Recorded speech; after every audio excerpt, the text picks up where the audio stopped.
sommes réunis ce soir nous sommes réunis ce soir autour de ce thème, l'impact des blessures intérieures sur la vie et la croissance spirituelle. Et ce soir, nous avons l'honneur de recevoir Noélie Panda. Je la laisse juste te présenter avant qu'on démarre à proprement parler le webinaire. Bonsoir tout le monde. Est-ce que tout le monde me reçoit? Est-ce que vous pouvez enlever votre micro pour me répondre, s'il vous plaît? Est-ce que tout le monde me reçoit? Parce que là, bon, j'ai vu Liliane, c'est bon. Est-ce que vous me recevez? C'est bon? Oui, c'est bon. Oui, C'est bon, parfait. oui, très bien. Parfait. Moi, c'est Noélie Panda. Je suis auteure, conférencière et je suis ce qu'on appelle une conseillère en relation d'aide. C'est quoi une conseillère en relation d'aide? C'est une personne qui allie au fait foi et santé mentale. Donc, moi-même, je suis chrétienne depuis 2005, donc ça fait pratiquement 20 ans aujourd'hui. Et par la force des choses, je me suis retrouvée dans ce couloir où j'opère par rapport au fait à la santé mentale. J'opère en fait en général, mais dans cette saison, je suis plus tournée vers les enfants de Dieu. Donc, je crois que c'était en mars. On était avec la coach. Elle m'a dit, Noélie, voilà, j'ai un webinaire avec mon groupe. Est-ce que tu pourras venir intervenir sur ce sujet parce que j'ai remarqué que c'est quelque chose qui embête beaucoup de personnes. Elle dit, OK, il n'y a pas de souci, on va voir comment faire. Et puis, bon, ce soir, on est là pour parler des blessures émotionnelles. Ce soir, on va parler vraiment des blessures émotionnelles, mais je ne parle pas que de ça. Je parle de la santé mentale et des blessures intérieures parce que la santé mentale englobe tout. Les blessures émotionnelles, c'est juste une petite partie au fait de la santé mentale en général. Voilà un peu ce qu'il en est de ma personne. Amen. Je pense qu'on sera bénis ce soir. J'aime bien lorsque vous dites que vous avez 20 années de vie chrétienne, c'est une grosse expérience que vous avez Oui, également oui. de tout ce qui est blessure intérieure et tout, au travers de votre propre témoignage et également des personnes que vous avez accompagnées. Mhm, Voilà. mhm. Parce que c'est vrai que, bon, moi, c'est vrai que je suis devenue chrétienne depuis 2005, mais il y a eu vraiment un parcours. Il y a eu un parcours à l'époque. Bon, c'était pas des choses qui étaient courantes, on n'en parlait pas. Donc, j'ai beaucoup souffert moi-même de ce genre de trucs et j'avais pas de réponse. Et il a fallu vraiment, comme on l'appelle, la traversée du désert, vraiment là où le Seigneur t'isole, parce qu'il faut savoir que moi, au-delà de la formation théorique de la relation d'aide, c'est d'abord, en fait, une école avec le Saint-Esprit dans le secret d'abord. Donc, c'est d'abord un parcours de vie allié maintenant à Exactement. l'expertise. C'est ça qui donne, au fait, ce qu'il y a aujourd'hui. Voilà un peu. D'accord, d'accord. Honnêtement, je pense qu'on va être bénis ce soir. Je sens ça déjà qu'on va être bénis ce soir sur ce thème-là qui est extrêmement important. On a le sentiment qu'on n'a aucune blessure intérieure jusqu'à ce qu'on passe par une situation et on se rend compte qu'on a perdu complètement le contrôle de soi-même et on détruit tout. On Mhm, détruit tout. La blessure intérieure, c'est quelque chose qui détruit complètement plusieurs vies, en fait. Ça nous détruit nous-mêmes et ça détruit également les personnes qui sont autour de nous. Donc, mhm, pouvoir en sortir de ce type de blessure-là nous fera un grand bien. Alors, mhm. Noélie, ce soir, j'ai une toute première question à te poser. Mais avant, j'aimerais savoir comment est-ce qu'on procède. On finit d'abord et après, vous prenez les questions ou vous prenez les Oui, questions au fur et à mesure. non, non, c'est vraiment embrouillé. On finit ce qu'on a à faire et puis après, parce que peut-être que pendant qu'on va répondre aux questions, on va répondre déjà aux questions, en fait. Donc, vous voyez, donc, vaut mieux qu'on finisse tout ce qu'on a. Et puis après, les gens, ils sauront s'il reste encore des choses à aborder ou pas. D'accord, c'est compris. Donc, gardons nos stylos, gardons notre bloc-notes, notons les questions au fur et à mesure. Et si vous avez le sentiment que vous n'avez pas eu de réponse durant l'interview, à ce moment-là, vous reviendrez avec votre question. C'est bon pour tout le monde? C'est bon. Et puis surtout ce soir, avant vraiment de commencer à prendre la parole, j'aimerais vraiment que les cœurs soient disposés.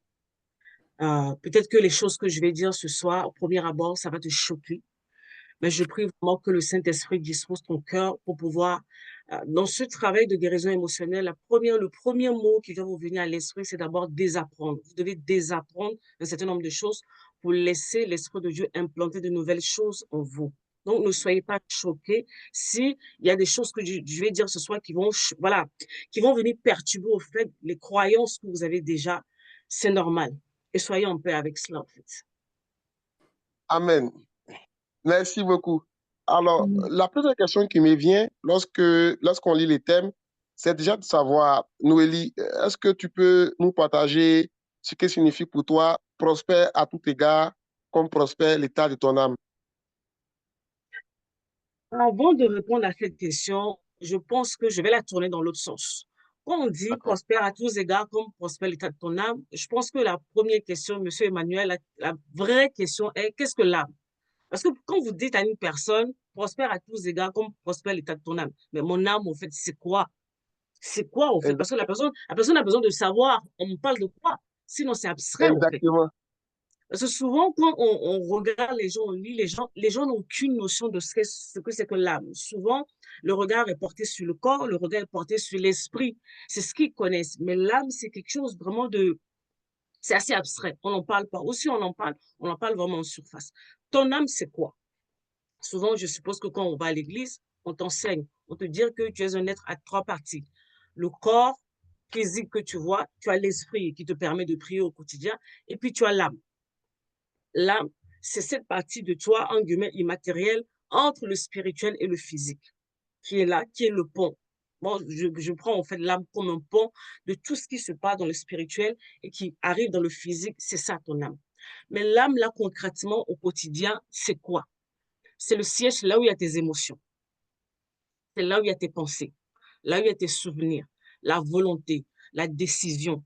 Tout ce genre de choses se trouve dans l'âme, en fait. Donc, ce qui fait que quand tu deviens enfant de Dieu, tu fais la prière de salut, tout de suite au niveau de l'esprit, il y a un shift, il s'est passé quelque chose. Ton corps ne change pas. Maintenant, ton âme aussi est là. Quand tu fais la prière de salut, tout ce qui s'est posé dans ton âme, depuis même avant ta naissance, rien, toutes les informations. En fait, l'âme, j'aimerais en fait que tu partes avec cette idée de l'âme, c'est comme un disque dur. Voilà l'image que je veux que tu retiennes de l'âme. L'âme, c'est ton disque dur interne.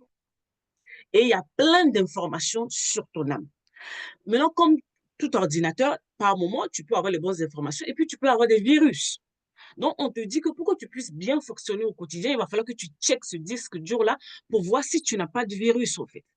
Donc, prospérer à tous égards, entreprendre, fais tout ce que tu as fait, accomplir des exploits, rentrer dans la destinée, être épanoui, tout ce que tu veux, on te dit que tu dois prendre le temps de checker ton disque dur intérieur pour savoir s'il est en bonne santé, si les informations elles sont bonnes, ou sinon, s'il y a des virus, des choses qui sont susceptibles de venir altérer le bon fonctionnement de ce disque dur.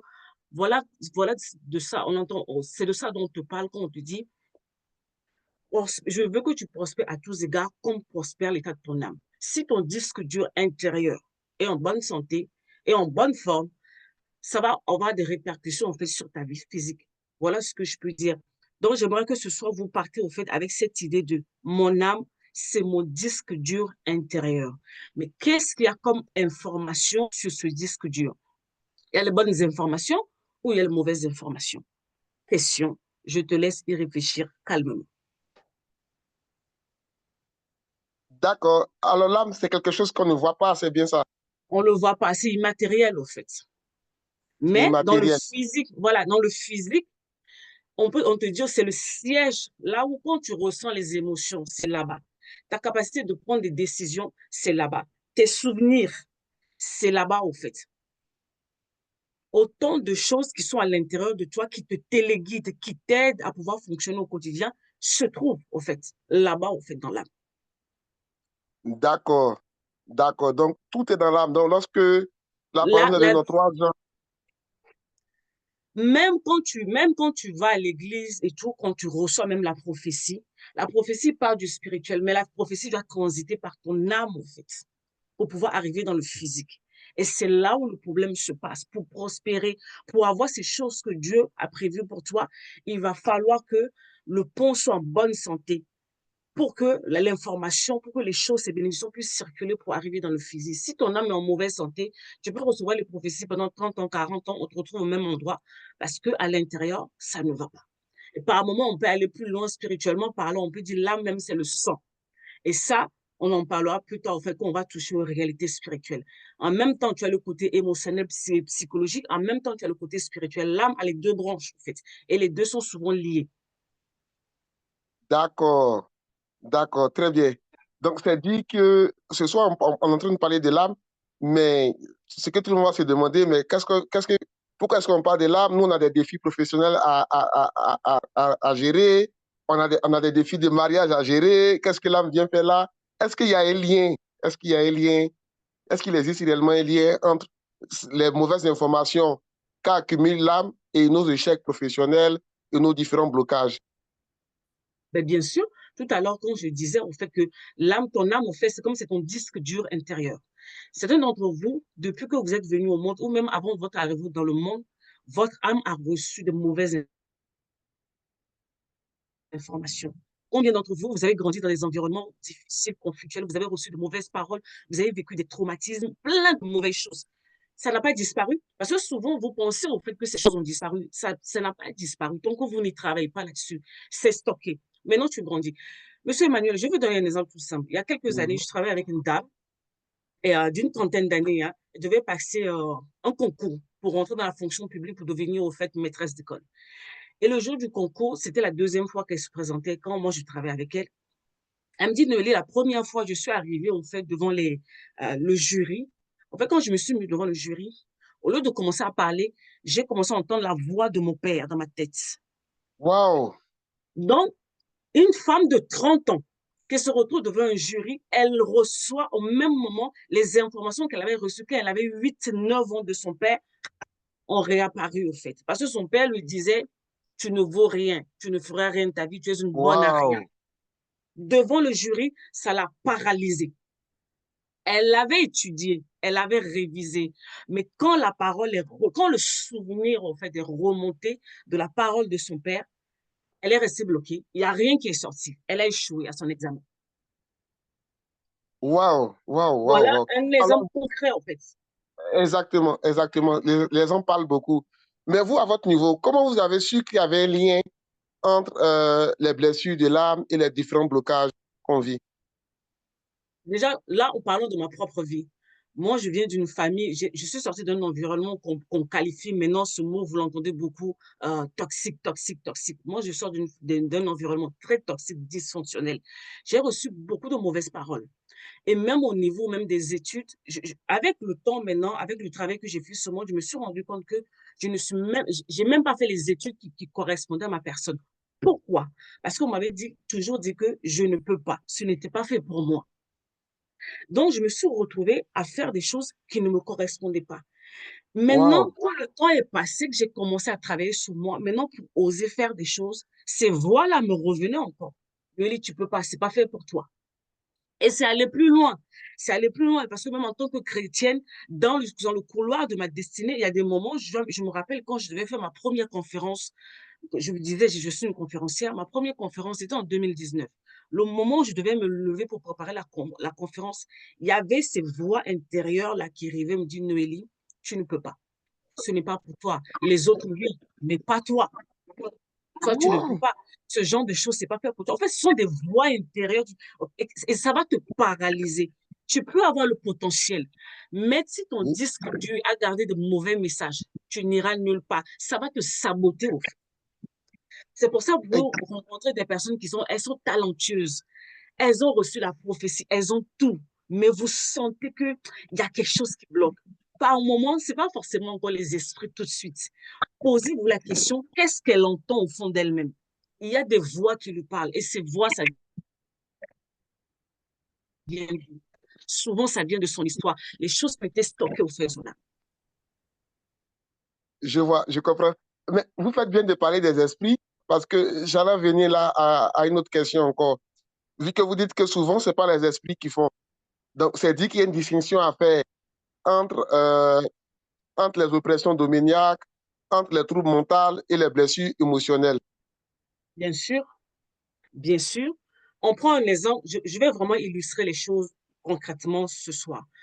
Au-delà de tout à l'heure, je disais que je suis sortie d'une famille qu'on dit dysfonctionnelle, toxique et tout. Mais au-delà de cette toxicité au niveau émotionnel, psychologique, il y a aussi un sous-bassement spirituel qui était là. J'en étais consciente. Mais le truc, c'est que quoi? Pour que même le spirituel peut pour prendre le dessus, c'est comme si quelque part, il faut ton autorisation. On va venir te tenter. Tout à D'accord. l'heure, je disais disait que je devais aller en conférence. J'avais reçu la parole. Le Seigneur m'a dit, Noélie, lève-toi. Tu vas dans tel pays. Tu vas aller parler de tel sujet. J'avais le ciel était avec moi. Je le savais. Maintenant, il y avait ces voix intérieures, en fait, qui me disaient que tu ne peux pas. Tu n'es pas assez bien. Et c'est là où on parle souvent, en fait, du syndrome de l'imposteur, dans le jargon psychologique. Tu ne peux pas. Ce n'est pas fait pour toi. Tu n'es pas digne. Tu n'es pas assez. Tu n'es pas cela. Mais derrière ça, derrière cette réalité-là qui se présentait à moi par le voix intérieur, je savais que dans le passé, il y avait des paroles de malédiction qui ont été dites sur moi. Toi, tu finiras prostituée, SDF, voilà, comme ça, une fille, non, une personne useless dans la vie. Exactement. Sans abri, sans papier. Exactement, parce que moi, je suis en France. On me dit, celle, elle va finir sans papier en France. Elle va être dehors, voilà, elle va être droguée, elle va avoir des enfants. Non, ces paroles-là me suivaient, je le savais, que c'était des choses qui étaient déjà dites sur ma vie, beaucoup. Je savais ça. Et maintenant, l'ennemi va passer maintenant par mes failles intérieures pour me limiter dans ce que je suis censée faire. Alors que Dieu me dit, Noélie, tu peux. Mais ces voix intérieures qui viennent de mon trauma, de mon histoire, vont me faire croire que je ne peux pas. Et si je les suis, ça veut dire que maintenant, les réclamations de ma famille auront raison de ma personne. D'accord. Donc, on peut dire que les blessures émotionnelles ouvrent un peu la porte aux oppressions démoniaques. Je ne peux même pas ouvrir un peu la porte, ils ouvrent le boulevard. D'accord. Donc, entre guillemets, l'une des failles, l'une des choses pour pouvoir détruire un peu ou bloquer ces oppressions démoniaques là quelque part, c'est d'être guéri émotionnellement. Bien sûr, parce que l'ennemi va venir, il va venir utiliser tes propres failles contre toi. C'est ce qu'il fait. Parce que depuis l'œuvre de la croix, il n'a plus, entre guillemets, d'accès légal, il n'a plus de droit légal. Donc maintenant, pour pouvoir venir opérer, il faut qu'il trouve une faille sur toi, en fait. Et il va venir te D'accord. présenter des choses, il va venir te présenter des choses que tu sais déjà. Il va jouer sur ça. Maintenant, toi, si toi, tu n'es pas ancré dans la vérité, c'est fini. On prend un exemple simple. Dieu te dit peut-être que je te place à tel endroit. Mais toi, tu as tellement un problème de rejet. Tu as cette blessure de rejet que tu traînes. Tu vas arriver à l'endroit, dès que quelqu'un va te regarder mal, tu vas te dire, de toute façon, personne n'est même ici. Et toi-même, tu vas te fermer la porte, alors que c'est là où Dieu te veut, en fait. Mais la blessure, Exactement. La blessure vient te ramener en arrière. te ramener en arrière, en fait. Donc, c'est pour ça que par moment, je dis souvent qu'il y a des personnes, à un moment donné, il faut arrêter même leur délivrance. Il faut qu'on repart pour fouiller dans leur histoire pour savoir qu'est-ce qui s'est passé. Parce que quand tu reprends le contrôle de ton histoire, je t'assure que même quand l'ennemi va venir avec ses mensonges, tu sais qu'il te ment. Parce que dans la guérison intérieure, il y a une chose que tu vas apprendre. Il y a la notion de l'identité qui revient. Et une personne qui guérit, qui est sûre, convaincue de son identité, est-ce que l'ennemi va arrêter ses histoires? Non. Mais quand il vient, tu as la capacité de discernement. Tu n'es plus conduit par tes émotions. Tu es conduit par l'esprit. Tu sais faire la différence. Que là, ce sont mes émotions. Ça, ce n'est pas le Saint-Esprit. Ça, ce sont mes émotions qui sont à fleur de peau. Et tu fais la D'accord. différence entre les choses. Ah, alors, la question qui me revient encore, c'est de savoir, est-ce qu'il y a une différence entre trouble mental et blessure émotionnelle? Le trouble mental, c'est quelque chose, au fait, qui, par moment, c'est d'ordre biologique. Vous voyez, c'est d'ordre biologique. Ce sont des choses qui se traitent comment ça s'appelle, au niveau, au fait, des médecins. C'est pour ça, vous allez voir une personne, peut-être va arriver à l'église, la personne va commencer à s'agiter ou je ne sais pas quoi. Par moment, c'est pas forcément un esprit. La personne a des troubles au fait que la personne traîne et qui vient là. Excusez-moi. Par moment, hein, on va voir une personne s'agiter, être dans des comportements bizarres. Ce n'est pas forcément un esprit. Il faut chercher à savoir qu'est-ce que la personne a vécu. Qu'est-ce qui s'est passé? Et si vous voyez que vous priez une fois, deux fois, ça ne passe pas, c'est là où les professionnels de la santé mentale, encore mieux, les psychiatres rentrent en fait en ligne de compte. Il faut faire des analyses, il faut faire ceci, il faut faire cela pour savoir qu'est-ce qui se passe. Par moment, c'est la dépression. Par moment, c'est la bipolarité. Par moment, en fait, c'est la schizophrénie. Il y a tellement de choses. Mais parce que souvent, quand on va parler des psychiatres, on va penser tout de suite que non, la personne a la folie. Non, on a des personnes qui sont bien habillées, qui ont des robes, des belles robes, des perruques, des cravates. Mais ce sont des personnes qui présentent des troubles mentaux. Mais ça, Exactement. il faut avoir le discernement. Il y a des moments où je reçois des personnes en accompagnement. Moi, je suis conseiller en relation d'aide. Dans le monde, entre guillemets, on peut me comparer au fait à une psychothérapeute. Donc, c'est-à-dire que je ne suis pas une thérapie de parole. Mais il y a des cas que je reçois. Je sais que là, ce n'est plus de mon ressort. Je les envoie chez mes collègues psychiatres parce que là, il faut des traitements plus poussés, il faut des examens plus poussés, il faut peut-être mettre des médicaments, en fait. Et puis d'autres cas, je vois la chose, je peux travailler avec la personne. On travaille. Maintenant, je lui dis, je vais la recommander au fait à un homme de Dieu. Parce que je sais que là, il faut qu'on prie pour toi. Parce que ça ne va pas. Exactement. Ça s'apprend. C'est une expertise qui se développe et puis il y a la sensibilité à l'Esprit de Dieu. Il faut du discernement dans ça, au fait. Sinon, c'est tout un amalgame, en fait. Il y a l'oppression démoniaque qui est là. Tu ne le cherches pas. C'est quelque chose c'est comme si on te projette quelque chose par-dessus. Le trouble mental, c'est quelque chose qui est à l'intérieur de toi. Il va falloir le détecter. Maintenant, les blessures émotionnelles, ça vient de ce que tu as vécu. Voilà ces trois choses, au fait, qui sont là en réalité. D'accord. Et du coup, ce que j'aimerais savoir également, est-ce que ces blessures émotionnelles non guéries là affectent notre intimité ou notre relation avec Dieu? Peuvent Bien affecter sûr, gravement. bien sûr, bien sûr, bien sûr, monsieur Emmanuel. On prend un exemple simple. Est-ce que vous savez qu'il y a beaucoup de personnes qui sont à l'église là-bas? Quand tu souffres, parce que quand on parle de guérison intérieure, on parle de blessures émotionnelles. On a plusieurs types de blessures émotionnelles. On a le rejet, l'abandon, la trahison, l'injustice et l'humiliation. Je vais prendre le rejet et l'abandon. Une personne qui a vécu, c'est que ces deux types, au fait, de blessures dans la vie. Souvent, les choses qui nous arrivent, qui nous blessent le plus dans la vie, viennent de nos familles. Un père ou une mère qui t'a rejeté ou les parents qui t'ont rejeté. Donc, inconsciemment, à l'intérieur de toi, tu te dis peut-être que les hommes ne sont pas fiables. Et ça, tu vas arriver à l'église, malgré qu'on va t'enseigner, on va tu vas avoir une mauvaise image de Dieu. Pourquoi? Tu as transféré l'image que tu as de tes parents physiques, tu as transposé ça sur Dieu. Et c'est comme ça qu'il y a des gens qui sont à l'église pendant des années.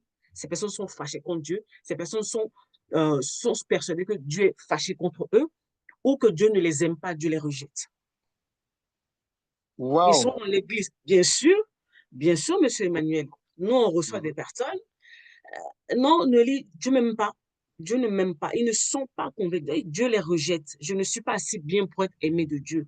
Ou parce que le papa a été dysfonctionnel, le papa n'a pas été présent. Maintenant, vous dites à cette personne, Dieu t'aime, Dieu est avec toi. On ne peut pas le croire parce que, humainement parlant, on n'a jamais été là pour elle, au fait. Elle l'entend. La personne l'entend.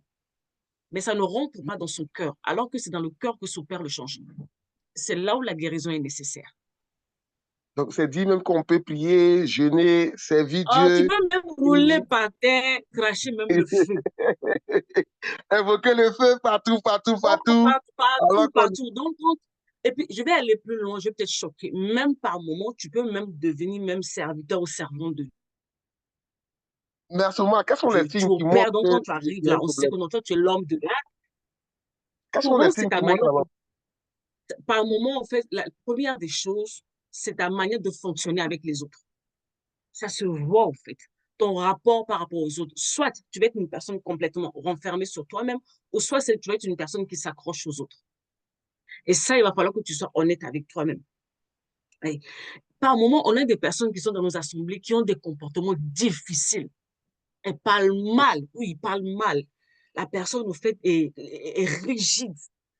La personne est renfermée. La personne ne parle pas aux gens. La personne est substitueuse. Plein de choses comme ça qui montrent que, en fait, il y a quelque chose qui ne va pas, en fait, avec la personne. Vous ne pouvez pas vous l'expliquer. Mais il y a quelque chose qui ne va pas à l'intérieur de la personne. Exactement. En fait, lorsque vous parlez de l'église et tout, souvent quand on fait les débriefings à l'église, au niveau du service d'ordre et d'accueil, ils souffrent là-bas, c'est pas facile. Oui, Pour un c'est oui eux, ou un non, c'est eux qui ramassent les pots cassés. Parce c'est que eux c'est eux qui qui sont en ramassent les pots contact. cassés. C'est eux qui sont au contact premier, en fait, avec les gens qui arrivent. Donc, la personne arrive avec sa mauvaise humeur, avec son éducation, avec tous ces trucs. Et puis, bon, la personne va venir déverser, en fait, son mal-être sur toi. Et ça, on parle seulement des personnes qui viennent à l'église. Par moment, c'est les équipiers eux-mêmes. Exactement, exactement. Oui, c'est dans les deux sens, exactement. Le problème, c'est ça. Quelqu'un qui n'est pas Par guéri, moment, qui ce est sont au des service personnes. d'accueil, reçoit mal ceux qui viennent n'arrive pas à les orienter et tout, Oui, en fait. C'est oui. un gros problème. Je Et pense je qu'on vais va aller, venir après et aux par moment, en fait, solutions, vraiment. je vais aller plus loin. Imaginez mais une personne qui est blessée, on lui confie des âmes pour faire le suivi des âmes. Imaginez le dégât. Ah, ah, les âmes qui sont capricieuses comme ça, il va détruire et lui-même s'auto-détruit, en fait. Si tu n'es C'est pas ça guéri, malheureusement, c'est ça. C'est waouh, exactement ça. waouh, waouh. Donc, il apparaît urgent d'identifier déjà aux premiers signaux et Oui, de commencer déjà son processus de guérison intérieure.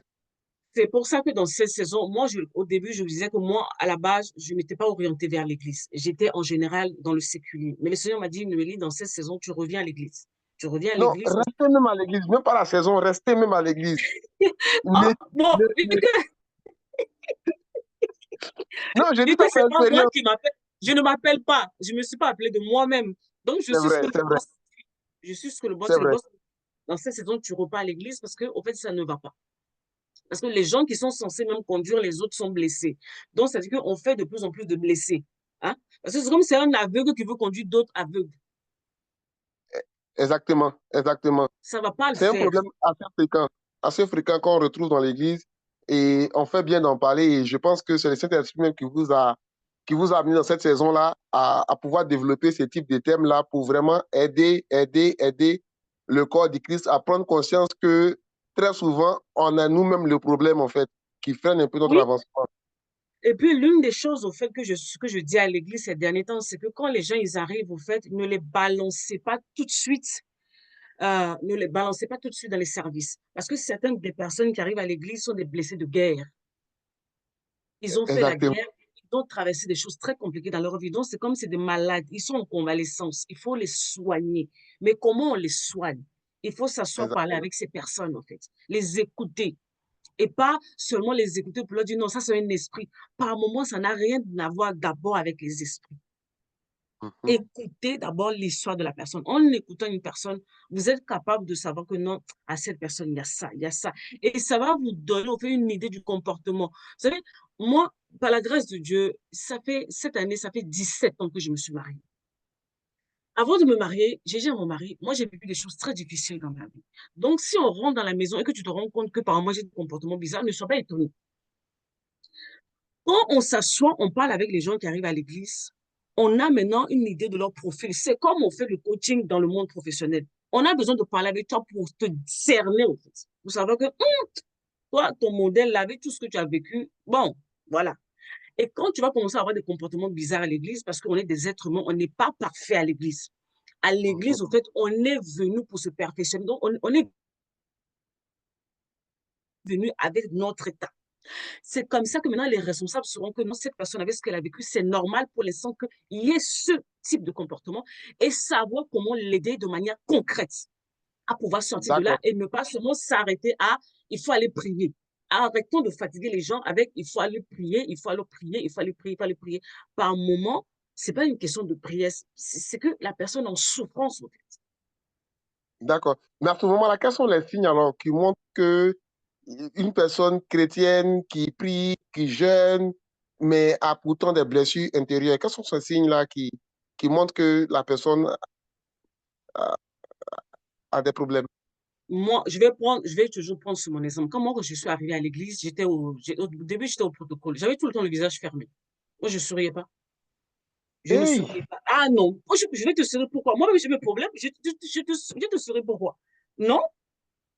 Et puis, j'étais une personne très rigide. Ça, c'est la blessure de l'injustice. J'étais clac, clac, clac, clac. Si tu ne fais pas les choses comme je veux, c'est la guerre. En même temps, je souffrais du rejet. Si on ne m'accorde pas, si je sens un petit parole, quelque chose de, je vais le prendre personnellement. On ne m'aime pas, on ne veut pas de moi ici. C'est comme ça, je vais m'isoler, je vais me mettre dans mon coin. oh Et là de l'autre là, côté, ou de l'autre côté, je vais être la personne, dès que quelqu'un va me démontrer un peu d'affection, je vais m'accrocher à cette personne-là, en fait. Donc, que la personne soit bien ou pas bien, je n'ai pas le discernement nécessaire. Je m'accroche juste aux actes, entre guillemets, d'amour que la personne me donne. Et puis, c'est fini, en fait. d'accord. Et souvent, D'accord. Donc, écoutez comment la personne parle. Ce sont des personnes qui sont très négatives. Il y a beaucoup de négativité dans leur bouche.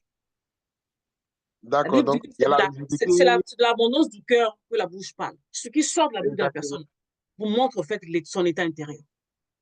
D'accord. Donc, il y a le fait d'être rigide, avoir tout le temps le visage fermé, le fait souvent de s'accrocher un peu trop vite aux gens sans réellement Mhm. savoir qui est en face de nous sont des signes qui, entre guillemets, montrent que on traîne de grosses blessures intérieures Oui, en nous. D'accord. D'accord. Il y a également le fait de tout le temps jalouser, tout le temps oui. jalousie Oh, la jalousie, à l'infini. parce que là, je parle en gros. On n'a pas pris les blessures une à une parce que tout à l'heure, j'ai cité 5 blessures. Chaque blessure a ses caractéristiques, en fait. Il y a des comportements bien précis à chaque blessure. D'accord. Donc, ce soir qu'on va finir, là, ce webinaire, tu vas t'asseoir. Là, je parle vraiment à la salle. Vous allez vous asseoir. Soit c'est par des livres ou soit par Google. Google, c'est votre ami.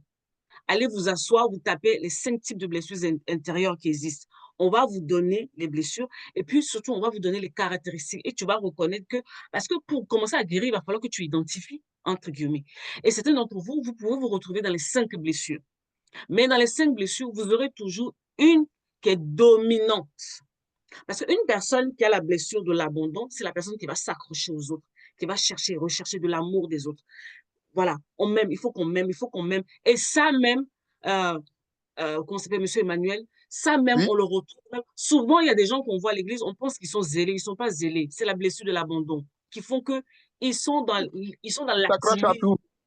Ils sont dans l'activisme, il faut qu'on les voie, ils ont besoin de reconnaissance. Vous allez croire que Exactement. non, le gars là est zélé, il n'est pas zélé, c'est un blessé de guerre. Exactement. Exactement. Mais est-ce Maintenant, qu'il arrive que... Non, allez-y, terminez.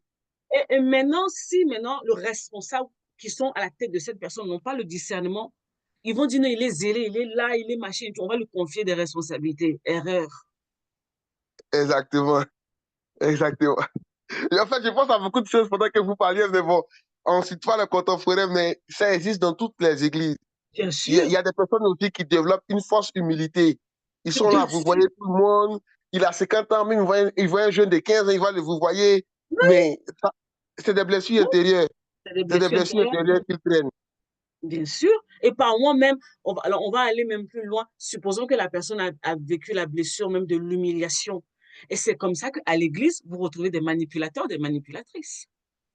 La personne Exactement. te cite, même la personne, même avec les versets bibliques, la personne est en train de te manipuler. Ah, ça, ils sont nombreux, ça, ils sont nombreux.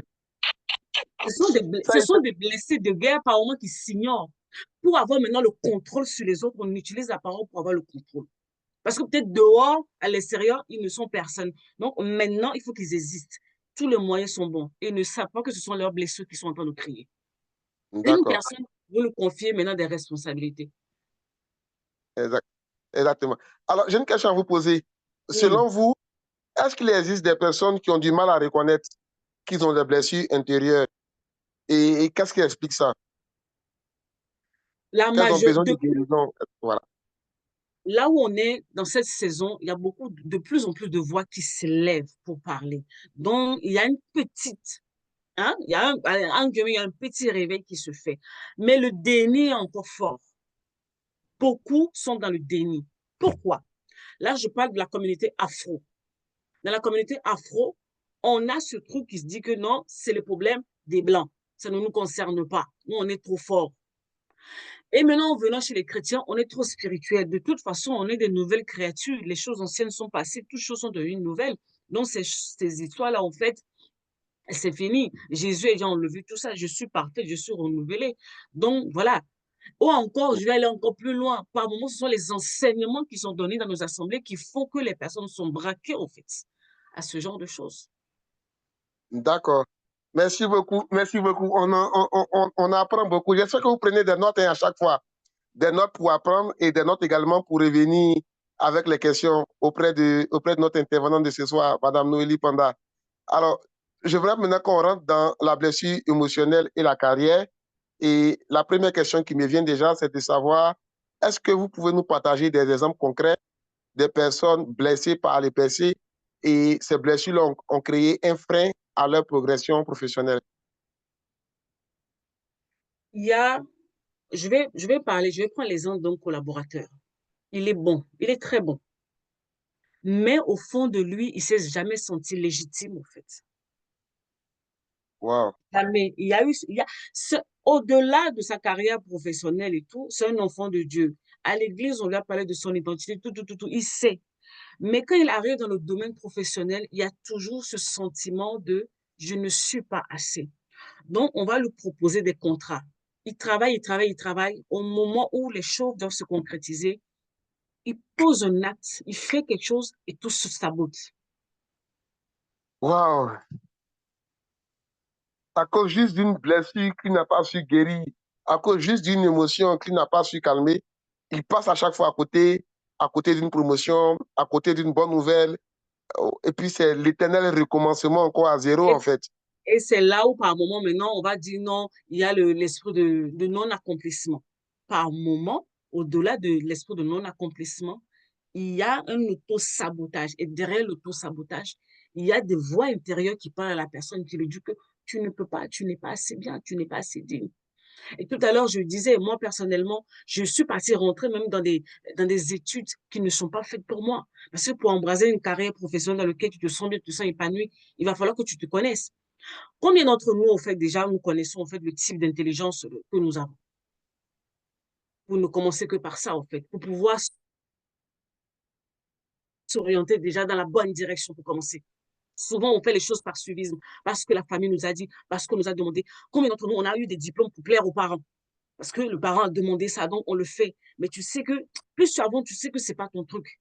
Donc, tu te forces à rester dans quelque chose qui n'est pas pour toi, en fait. Mais tu n'as même pas le courage de passer à autre chose parce qu'on te dit que non, ce n'est pas assez. Et tu passes à côté. Tu fais des choses qui ne te correspondent pas. Parce que oui, passer à côté de sa vie professionnelle aussi, c'est ça. C'est te retrouver dans un couloir qui n'est pas le tien parce qu'en réalité, tu ne te connais pas. Tout le monde n'est pas Je devenu vois. banquier. Tout le monde n'est pas appelé à devenir ça. Non, parce qu'on a plusieurs types d'intelligence. Qui tu es? Où es-tu? Qu'est-ce que tu as de différent des autres, en fait? C'est là où tu es vraiment opérationnel dans ce que D'accord. tu fais. Mais en ce moment-là, j'ai une question encore à vous poser. Est-ce qu'il y a un schéma récurrent qui revient chez les personnes qui ont tendance à se saboter inconsciemment à cause de blessures profondes? Est-ce qu'il y a un schéma qui revient de façon récurrente? Quand on parle de schéma, on parle de quoi concrètement, en fait? Un comportement. Le comportement, c'est de ça dont on parlait tout à l'heure. En fait, c'est de Mhm. l'auto-sabotage. Je ne me sens pas assez bien, je ne me sens pas assez digne, je ne suis pas assez. Vous savez, il y a quelques années, et ça, le jour où moi-même j'ai découvert ça, ça m'a choqué. Monsieur Emmanuel, au fait, je me suis rendu compte qu'il y a deux Mhm. choses dans la vie. Il y a des gens qui ont peur d'échouer. Ça, c'est une chose. Mais est-ce que vous savez qu'il y a des gens qui ont peur de réussir? Waouh, J'étais dans la waouh. catégorie des personnes qui avaient peur de réussir. Pourquoi? Parce que de part de mon histoire, en fait, j'ai toujours rasé les murs, en fait. Je devais me faire petite. Mais alors que Mhm. si tu réussis, ça veut dire que quelque part, tu vas attirer le regard sur toi. Waouh. Donc, ce qui fait que pendant des années, j'étais appelée à faire un certain nombre de choses. Je préférais me cacher derrière les gens. C'est toi qui fais la chose, mais tu pourrais même donner même, tu mets les autres devant et toi, tu te caches. Tu penses que c'est de l'humilité. C'est pas de l'humilité, tu es en train de te saboter. C'est de la fausse humilité. Ça, moi, j'appelle ça de la fausse humilité. Tu as fait un travail, c'est toi l'auteur du travail. T'as pas donné ça à quelqu'un d'autre. T'as pas, Oui, surtout dans le monde professionnel. Tout le monde oui, se bat pour avancer. Et si Dieu t'a donné une idée divine, que tu as travaillé dessus, c'est tout à fait naturel que le mérite te revienne. Et ce qui se passe souvent chez certaines personnes, après avoir donné le travail à d'autres personnes, ils se plaignent qu'eux n'avancent pas et que ce oui, soit les autres qui avancent. oui.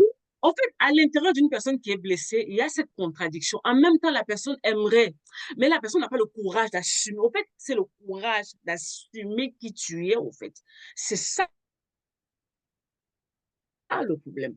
On n'est pas assez courageux pour assumer qui on est. Donc, on va se cacher derrière les excuses, se cacher derrière les gens. Mais en même temps, ça te fait mal.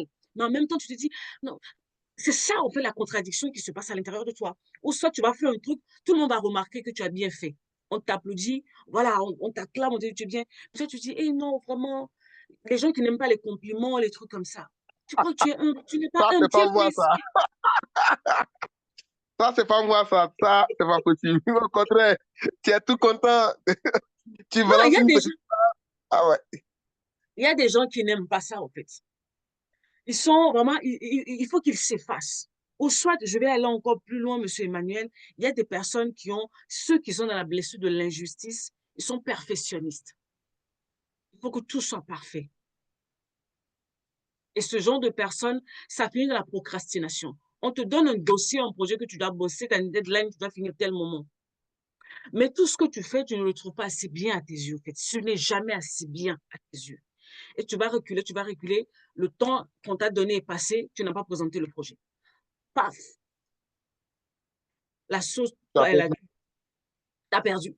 Pourquoi? Parce que tu veux que tout soit parfait. Parce que tu ne tolères pas qu'il y a un petit quelque chose ou machin. Les choses doivent se passer comme tu veux dans ta tête. Alors que dans la vie de tous les, dans la réalité, les choses ne sont pas parfaites. Tout ne sera pas parfait, en fait. Exactement. Du coup, l'appareil urgent qu'on puisse être restauré émotionnellement.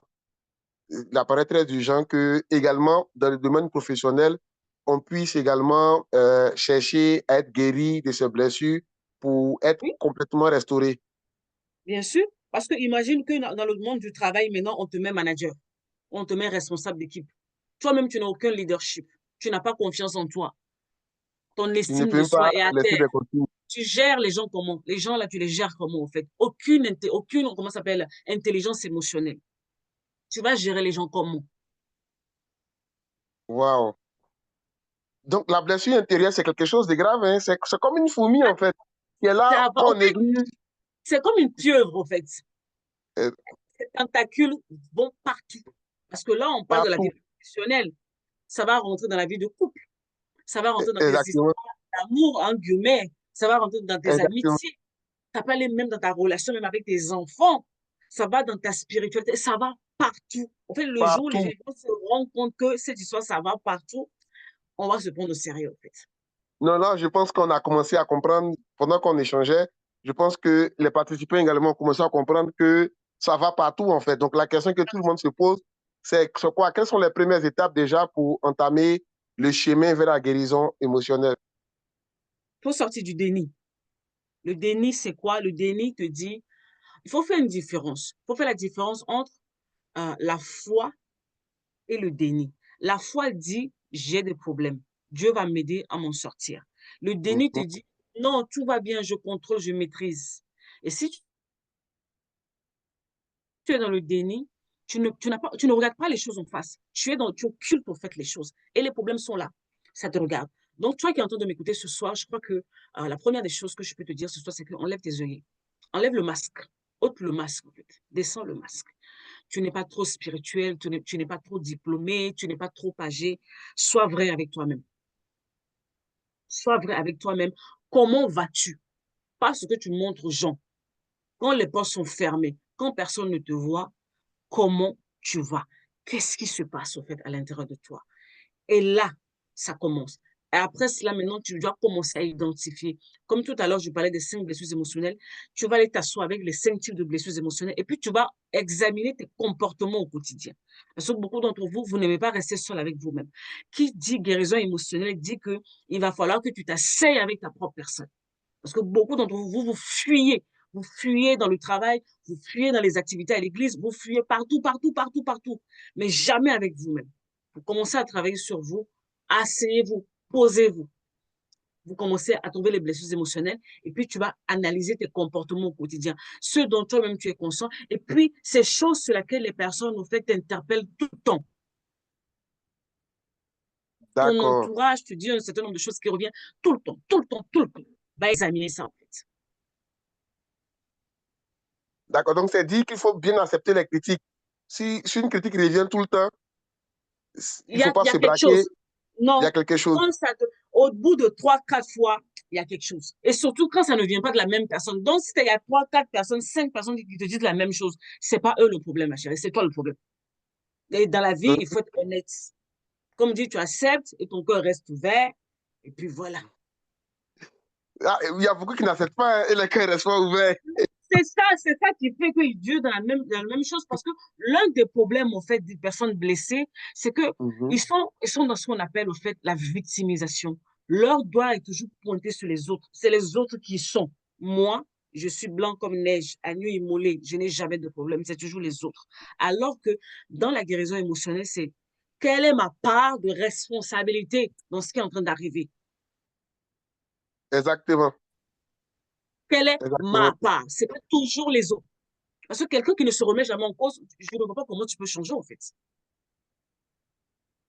Je Ah, il y a comprends. quelqu'un qui a dit, elle a accepté, son cœur reste ouvert. Amen, Valérie. Donc, côté solution, on a parlé de faire de mettre une différence entre la foi et Et le le déni, déni. Oui. et puis identifier, analyser nos comportements. Donc, il faut accepter aussi de se retrouver seul pour pouvoir Oui, identifier et analyser son comportement. oui. Parce que, au fait, Monsieur Emmanuel, l'une des choses, on parlait même du monde professionnel, il y a des gens qu'on appelle des bourreaux de travail. Vous pensez parce qu'ils aiment trop leur travail. Ils n'aiment pas leur travail. Ils fuient quelque chose. Amen. Amen. Ça me parle pour quelqu'un. C'est exactement ça. Il y a des gens qui ont presque tout, mais qui préfèrent venir s'enfermer au Oui, boulot, du lundi oui, au dimanche. ils Tu fuient atteins tous quelque tes chose. défis, mais ils se mettent tout le temps des défis, et puis La ils viennent personne, s'asseoir au boulot. la personne est en train de fuir quelque chose dans sa propre vie. D'accord. Donc, on s'arrête là pour les solutions ou il y en a d'autres? Ah, au fait, là, maintenant, en fait, les solutions, là, on parle vraiment en général. Là, c'est que les débuts, D'accord. hein. Ça soit D'accord. identifié. Et puis maintenant, c'est là où le travail va commencer. Mais, prendre déjà le temps d'identifier, tu as fait au moins, allez, 40% du travail. Parce qu'après, maintenant, il va falloir rentrer, entre guillemets, dans la guérison à proprement dite. Et puis, tu vas Mhm. arriver au niveau du pardon. Parce qu'il y a le pardon que vous accordez aux autres et le pardon que vous accordez à vous-même. Au niveau entre guillemets, du terrain professionnel, j'ai remarqué que le vrai défi par moment, c'est de vous pardonner à vous-même. Parce que certains, comment ça s'appelle, ils ont vécu des échecs et depuis ils sont bloqués. Comment j'ai pu me retrouver là? Comment j'ai pu faire ceci? Et la personne ne se pardonne pas. Donc, quand tu ne te pardonnes pas, tu as du mal à redémarrer. C'est comme si tu es bloqué. Il y a une fausse Exactement. culpabilité. Il y a une fausse culpabilité qui s'installe. Il faut faire la différence. Il y a la culpabilité normale et puis il y a une fausse culpabilité qui vient. Attention, les amis. Exactement. Non, attention. Pardonnez-vous, pardonnez aux autres, déchargez-vous, sortez de ces énergies, en fait, ces émotions négatives à l'intérieur de vous. Et puis surtout, il y a une chose que je voudrais aller oublier. Arrêtez d'avoir peur de vos émotions. Je sais que dans la communauté, souvent dans la famille, on vous dit que non, oh, voilà, nous les Africains, voilà, les émotions, c'est pas notre truc, il faut mettre ça de côté. Quand tu vas à l'église, on te dit que non, les émotions, c'est le diable. Ce n'est rien de tout ça. Dieu t'a donné les émotions pour quelque chose. Les émotions sont là pour un but. Là où tu es en train de m'écouter maintenant, si tu ressens de la colère à l'intérieur de toi, parce que, en fait, il y a des gens qui sont en colère. Ils sont en colère, au fait, contre la vie. En général, contre les gens qui sont en colère. Et cette colère te dit, elle est légitime parce que tu as forcément vécu quelque chose et que tu n'as pas accepté. C'est peut-être la mort d'un être cher. En tout cas, il t'est arrivé quelque chose que tu n'as jamais digéré. Et il va falloir dealer au fait avec cette colère. D'autres personnes, c'est la tristesse. Ils sont tristes. Il y a une tristesse par rapport à un événement, ainsi de suite. Mais pour aller plus loin, il y a des tristesses maintenant qui viennent des tempéraments. Parce qu'on a 4 tempéraments. On va prendre le phlegmatique. Non, pas le phlegmatique. On va prendre le mélancolique. Une personne qui a un tempérament mélancolique, c'est une personne qui a tellement de défis avec ses émotions. Mais si tu n'es pas conscient de cela, comment ça s'appelle, Monsieur Emmanuel, si Mhm. vous êtes au travail et que vous travaillez avec une personne à un tempérament mélancolique, donc, en fait, vous êtes tout le temps, vous marchez sur des œufs. Parce qu'aujourd'hui, il est de bonne humeur. Le temps d'arriver à midi, son humeur peut changer. Waouh, il pollue même l'atmosphère du travail. Merci. Et puis, c'est pas seulement une tristesse, hein, c'est comme si c'est un voile qui se plonge sur la personne se referme, se ferme complètement. Imagine maintenant que tu travailles en binôme avec cette personne. Waouh, waouh, ça va pas bien se passer. Ça va pas bien se Limite, passer. il demande à être transféré, à changer de département Ah, ou à mais les transférer, en fait. Au bout d'un moment, soit je pars, soit il part, ou à ma pause, je postule. Si je ne Voilà. suis pas Et entendu, je maintenant, postule. ça c'est ça. Maintenant, on va prendre maintenant les sanguins, les gens qui sont chauds, chauds, chauds. Imagine, tu travailles avec une personne qui est colérique, qui se fâche tout le temps. C'est pénible aussi. C'est fatigant de travailler avec une personne qui explose tout le temps, donc tu ne sais même pas ce qu'elle pige dans ses tête. Les gens, dealez avec vos émotions. Quand on parle d'émotions, ça veut dire qu'automatiquement, vous devez toucher aussi vos tempéraments. Est-ce que vous êtes ici, vous connaissez vos tempéraments? Parce que vos tempéraments vous aident. Même niveau professionnellement, vos tempéraments vous aident. Moi, je suis flegmatique. Je suis flegmatique. Je sais que la première des choses qui me cause des problèmes au quotidien, l'émotion qui me cause le plus de problèmes, c'est la peur. Je le sais, j'en suis consciente. Vous devez apprendre à connaître, entre guillemets, vos faiblesses. Tu sais que moi, Exactement. c'est mon problème, en fait. Mon problème qui est là. Et maintenant, au quotidien, tu apprends à dealer avec. Ce n'est pas parce que j'ai peur que je ne vais pas faire. Je vais faire. Mais que je ressente la peur, c'est tout à fait normal. Maintenant, quand je ressens la peur, je me dis, bon, pourquoi j'ai peur? Pourquoi j'ai peur? Quand tu as peur, la peur te dit quelque chose. Si tu es triste, la tristesse te dit quelque chose.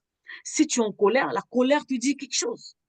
Arrêtez d'avoir peur de vos émotions. Et puis surtout, quand vous ressentez les émotions, Dieu n'est pas fâché contre vous. La seule chose qu'on vous demande, c'est d'apprendre à gérer vos émotions. Pourquoi? Tu dois apprendre à gérer tes émotions parce que dans le monde du travail, les autres aussi arrivent avec leurs émotions. C'est là où l'intelligence émotionnelle arrive. Si toi-même tu es incapable de gérer tes émotions, à quel moment tu vas dealer avec les autres? Exactement. Parce que l'autre aussi arrive Exactement. aussi avec ses émotions. Exactement. Alors, Madame Noélie, j'ai une question à vous poser. Vous Oui, avez parlé en premier lieu, vous avez parlé de faire une différence entre la foi et le déni. Donc, c'est dit que oui. la foi n'intervient pas trop dans les processus de transformation intérieure. La foi intervient. La foi dit, Dieu, je reconnais que j'ai un problème. Il faut que tu m'aides là. Donc, tu D'accord. reconnais que j'ai un problème, mais que je suis limitée à pouvoir gérer Mhm, ça toute seule et que tu as mhm. besoin que Dieu vienne t'aider. Le déni dit non, j'ai pas de problème, tout va bien, tout est rose. Et c'est comme ça, c'est l'un des problèmes que j'ai avec les chrétiens. Tu les vois souvent avec leurs gros slogans. Comment ça va? Oui, tout va bien, par la grâce de Dieu. Oui, non, ça va, Ah, alléluia. Mais moi, je ça n'aime va pas. pas. Moi, je n'aime pas. Ça va C'est pas, ça va faux, pas. c'est fake. Ça va pas, ça va pas. Mais on est tellement fake, on se cache derrière ces trucs de spiritualité, alors qu'au fond, on n'a pas dit d'aller raconter ta vie à tout le monde que tu vas voir. Mais il y a des personnes devant qui, au moins une ou deux Exactement. personnes devant qui tu peux déposer ton masque pour dire que non, Joe, là c'est chaud, ça va Exact- pas. Et j'ai besoin d'aide. Exactement.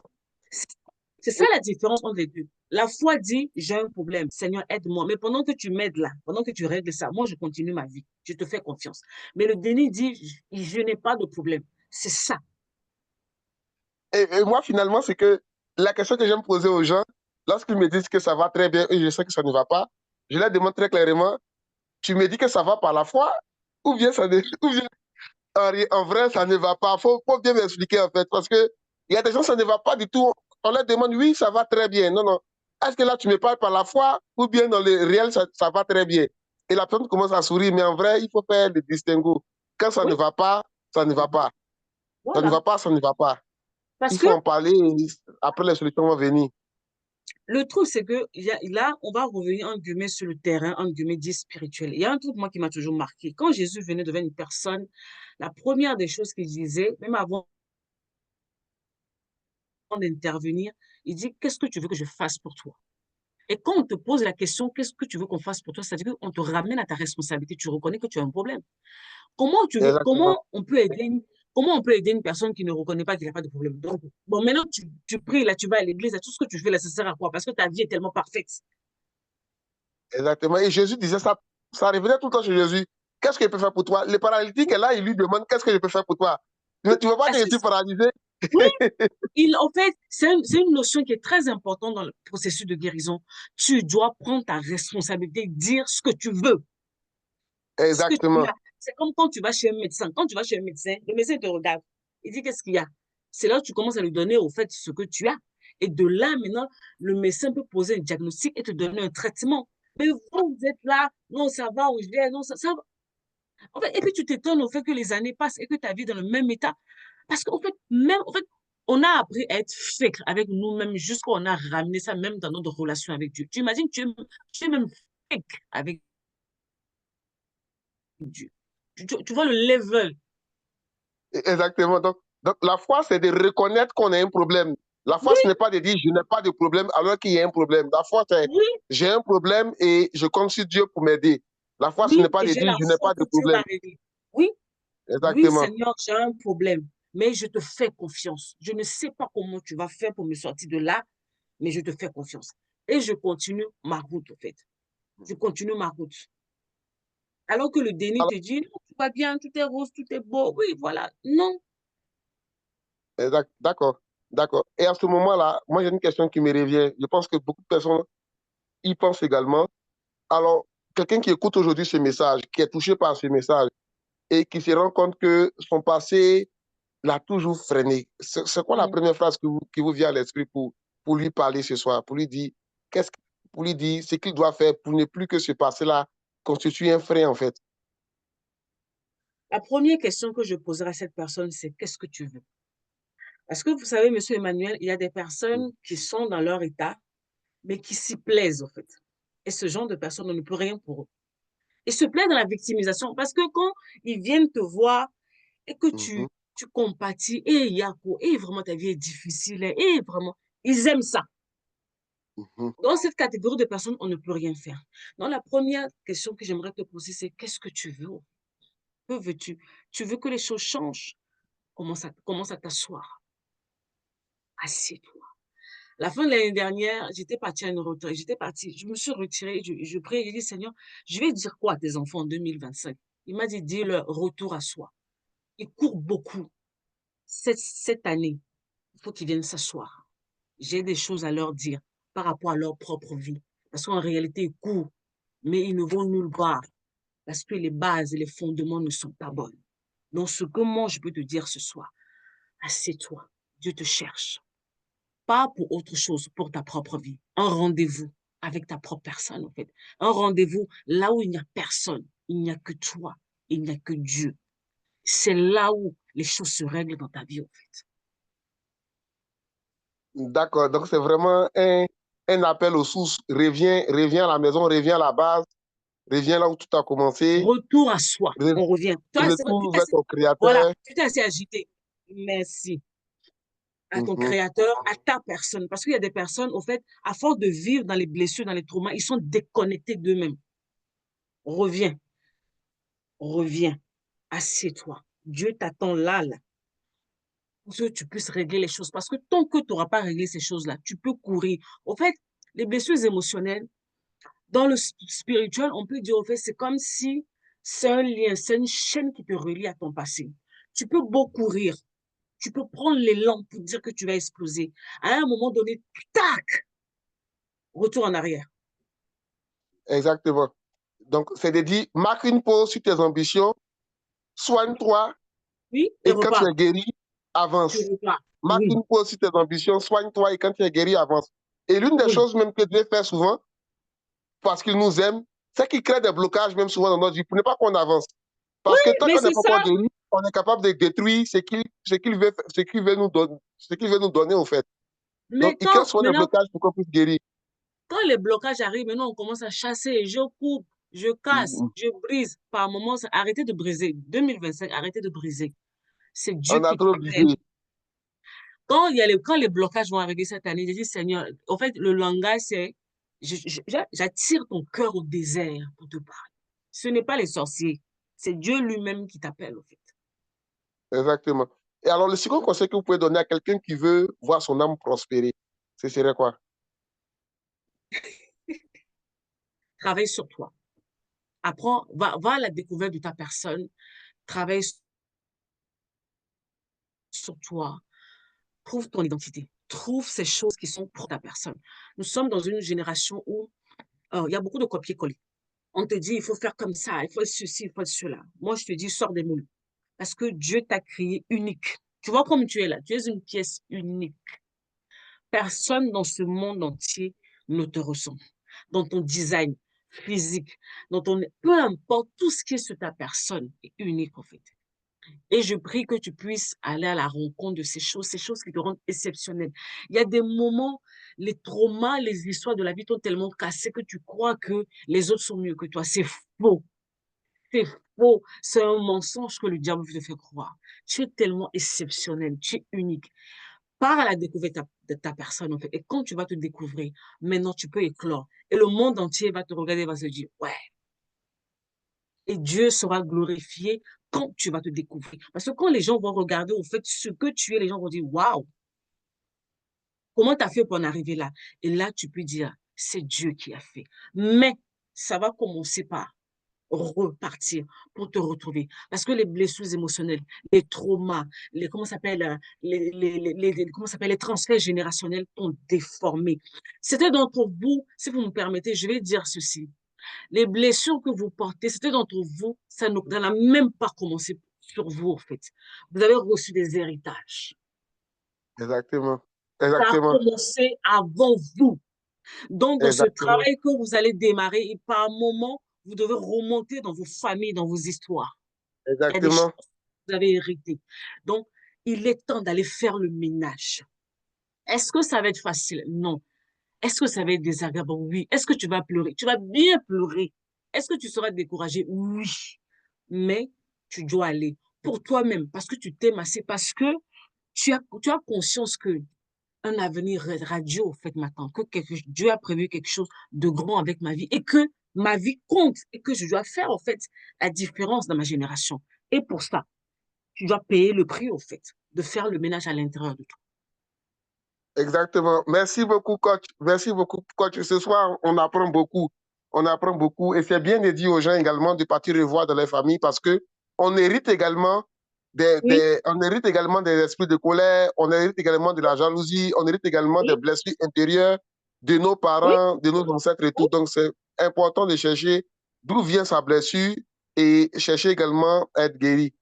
On est presque au thème de l'interview et après on prendra des questions. Mais juste avant, un dernier mot, pas un dernier mot pour l'interview, mais après, ça va être au tour maintenant des différents participants de poser des questions. Mais quel est pour vous le dernier mot ou les versets qui vous vient à cœur pour encourager un frère ou une sœur qui est en train de vous écouter ce soir? Je n'ai pas de verset parce que le verset, on l'a déjà donné dans le titre. Exactement. J'aimerais juste que vous preniez réellement conscience au fait que c'est une urgence qui est là, en fait. On n'est pas en train de vous embêter. On Mhm, n'est pas en train de vous parler d'un phénomène de monde. Vous savez, pour ceux mhm, qui se sont convertis il y a quelques années en arrière, on a eu une grande vague qui est passée, qui a donné le combat spirituel, la délivrance et tout ça. Mais dans cette saison, la chose sur laquelle Dieu tourne vraiment son attention, c'est la guérison intérieure. Pourquoi? Parce que votre vie extérieure commence d'abord par ce qui se passe à l'intérieur de vous. mhm. Vérité. Tant que l'intérieur n'est pas bien, donc, il n'y aura rien en fait. Donc, on crie pour beaucoup de choses, on aspire à beaucoup de choses, et Dieu nous regarde et nous dit, mais en fait, vous n'avez pas la forme de ce que vous demandez. Exactement. Ça va être difficile. Alors, travaillons sur nous à avoir la forme des choses que nous demandons ou des choses que Dieu a prévues. Parce que je t'assure que peu importe, peut-être que toi, tu es au-delà même du monde professionnel ou quoi que ce soit, tu as plein de très grandes choses. Mais si tu viens d'un environnement où on a toujours l'habitude de voir petit, tu vas avoir du mal à épouser la vision de Dieu pour ta vie. Alors, je te souhaite vraiment de guérir. C'est ce que je peux te dire ce soir. Guéris pour toi et pour la future génération. Parce que toi, tu as eu des traumas. Peut-être que tes parents ont eu des traumas. Ils t'ont donné. Mais qu'est-ce que toi, tu veux transmettre à la prochaine génération? Les mêmes choses ou tu veux changer? Si tu veux changer, alors mets-toi au travail. Merci. Merci beaucoup, coach. Merci beaucoup. Ce soir, on a été bénis, on a été délivrés. On va prendre quelques questions avant le mot final. On va prendre quelques questions. Alors, il y a des questions qui ont été laissées dans le chat. Je pense que, est-ce que vous pouvez revenir, ramener les questions dont vous n'avez pas eu de réponse? Donc, on prend déjà la question qui dit, est-ce que Bon, je ne vois traiter pas des même le chat. blessures intérieures signifie qu'on a traité pour la guérison de la santé mentale? Non. Est-ce que traiter la signifie qu'on a traité de travailler pour la guérison de ça? Je pense que c'est Donc, la santé mentale, c'est en fait, c'est une grande famille. La guérison émotionnelle fait partie de la santé mentale. Tu ne peux pas parler de santé mentale sans parler de guérison émotionnelle. Mais la guérison émotionnelle seule ne fait pas la santé mentale. Parce que dans la santé mentale, on touche plein d'autres choses. Ouais. Et la guérison, c'est juste une petite partie. Pas une petite partie, une grande partie, mais elle ne fait pas tout. D'accord. Alors, on avait également un participant qui disait que faire pour guérir, pour quelqu'un qui s'est reconnu dans votre témoignage. Quelles sont les clés indispensables après l'identification et le pardon? Là, si je vais, en fait, parce que c'est vrai que j'ai donné une partie de mon histoire, c'est juste une partie. Il y a quelque chose que j'ai dit souvent dans la guérison intérieure, je ne peux pas venir faire du copier-coller sur vous. C'est pas ça la guérison émotionnelle, parce que vous avez votre histoire, votre passé qui est unique à vous, votre futur qui est unique à vous. Je peux pas venir prendre mon histoire et venir calquer sur vous. À la limite, ce que je peux vous dire, c'est que j'ai mes livres qui sont là. Vous pouvez aller prendre mes livres, en fait, et rentrer dedans. Et maintenant, vous approprier la partie qui vous parle le plus, qui ressemble le plus à votre histoire. Mais venez vous dire pas, non, c'est pas juste. Je risque de déformer au fait du travail qui se fait. En thérapie, on ne fait jamais du copier-coller. Et c'est l'un des problèmes que j'ai souvent dans le corps du Christ. Quand on vient, on vous dit, fais ça, fais ça, fais ça, c'est le truc général. Automatiquement, Mais dès ce que n'est pas forcément adapté. Exactement. C'est pas adapté à vous, à votre situation, ou ce que Dieu veut faire exactement en vous. Exactement. Je partage votre avis parce que dans la foi, dès que quelqu'un se convertit, il y a un protocole qu'on t'admise Oui, automatiquement. Pourtant, oui. chacun vivra sa foi à sa manière, Mhm. chacun vivra sa foi en sa manière. Mhm. Alors, ce que la dame redemande également, c'est de savoir si qu'est-ce que nous pouvons faire pour travailler le tout, la santé mentale. Je pense que vous avez répondu en allant voir un psychiatre. Il faut d'abord commencer par il faut d'abord commencer par la guérison des blessures émotionnelles. Parce que dans la guérison des blessures émotionnelles, tu vas voir que tu vas commencer à toucher l'estime de soi. Tu vas commencer à toucher la confiance en soi, l'image que tu as de toi-même, ton tempérament, tes forces, ainsi de suite, tes intelligences. Il y a plein de choses, en fait. Donc, si je commence à te citer ça, je vais t'embrouiller. Il faut aller pas à pas. Mais commence déjà par la guérison émotionnelle. Là, ça te ramène à toi et ainsi de suite. Parce qu'il faut d'abord que tu te découvres. Pour travailler sur toi, il faut que tu te découvres. Parce qu'une personne qui est blessée, souvent, c'est une personne qui se sent complètement perdue par rapport à elle-même. Retrouve-toi Exactement. d'abord dans la guérison intérieure et après, maintenant, tu peux passer à un autre level. Et ce que j'aimerais ajouter également, c'est que dans nos temps de prière, très souvent, on néglige cet aspect-là. Au point où quand on rentre dans les temps de prière, c'est seulement pour tailler en pièces et demander le travail et demander Non, ceci, alors qu'il est également important, dans nos temps de prière également, de chercher aussi un soutien du Saint-Esprit que Dieu a laissé pour nous aider en fait. Mais très peu de personnes prient pour les âmes, prient pour on ne guérir. sait pas, ce n'est pas, au fait, ce n'est pas une habitude qu'on nous a donnée. Euh, Parce que pour qu'une personne répète ça, il faut que ce soit déjà installé en lui. Ouais, pour lui dire que mhm. non, il faut faire comme ça. On ne l'a pas appris. Pour nous, souvent, les enfants de Dieu, ce sont des choses, allez, secondaires. Dieu n'est pas intéressé par ça. Alors que tu n'as aucune idée de comment Dieu est préoccupé par comment tu te sens, en fait. Exactement. Et ça me rappelle ma première année de conversion. Ça, je ne peux pas oublier. L'église où je me suis converti, ils insistent énormément sur les guérisons de l'âme. Bien C'est-à-dire sûr. que tu es converti aujourd'hui en mai, dans les 3 premiers mois, tu feras un séminaire pour t'aider à guérir, pour guérir ton âme. Et c'est après que j'ai compris pourquoi. Parce que on est nombreux à l'église, on n'est pas guéri du tout et on vient servir le Seigneur. Et finalement, on s'autodétruit et on détruit les personnes autour de nous. Est-ce qu'on a d'autres questions? Destiny, Fabienne, vous avez des questions? Non, ça va, c'est clair. Merci beaucoup. Annie, Winnie, Valérie? vous pouvez parler, hein, je suis gentille. N'ayez pas Oui, peur. parlez Parlez. librement. Je Aujourd'hui, suis aujourd'hui, on l'a gentille. gratuitement, donc profitez. Oui, juste si elle peut nous dire comment on fait pour avoir les livres dont elle parlait pour approfondir un Amazon, peu le... Ok. Amazon. Elle laissera les liens. Bon, Elle après, laissera les je liens. suis au Mali. Vous Je êtes suis au où? Mali, en Afrique de l'Ouest. Au Mali. Ouh! Là, c'est Donc, vrai qu'on c'est loin, là. c'est loin. Avant, j'avais des Oui. stocks sur Abidjan, mais là, j'ai plus rien sur Abidjan. Ou soit, peut-être sur Amazon, mais en version Kindle, si vous pouvez. Exactement. Il y a la version Kindle tous mes livres sont sur Amazon en version Kindle. D'accord. Donc, juste à la fin, Madame Noélie vous laisserait également les liens de ces différents livres pour qu'on puisse s'en procurer sans problème, ainsi que ses contacts pour ces personnes qui auront besoin d'accompagnement ou de suivi. Vous allez pouvoir la contacter et continuer le suivi. Et est-ce qu'on a encore des questions? Il y a Oui, moi quelqu'un, j'en ai une Annick. préoccupation. Oui, Annick. Oui. Annick a dit que faire lorsque nous avons déjà pris du temps pour guérir des blessures émotionnelles et que l'on se sent mieux, mais qu'on a toujours l'impression d'être un petit enfant en quête de quelque chose. Vous savez, souvent, l'un des pièges qui arrive dans la guérison émotionnelle, c'est que vous vous êtes donné un temps bien précis. J'ai commencé, maintenant je me sens mieux, ça y est, c'est fini, on n'en parle plus. La guérison émotionnelle, c'est un processus. Je m'explique. Tu vas commencer, à un moment donné, c'est comme quand tu vas chez le médecin, tu prends un traitement. Tu vois, quand tu es bien malade, tu vas chez le médecin, il va te donner, au fait, comment on appelle les antibiotiques.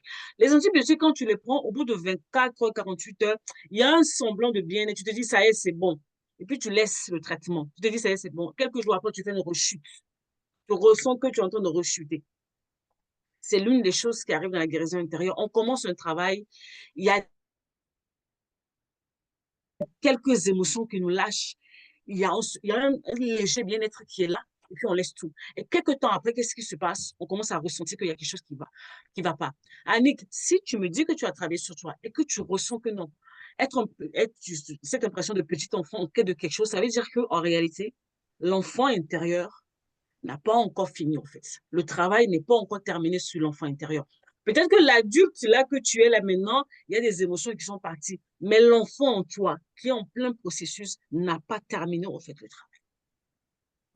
Et surtout, la question que tu dois te poser, cet enfant en toi cherche quoi?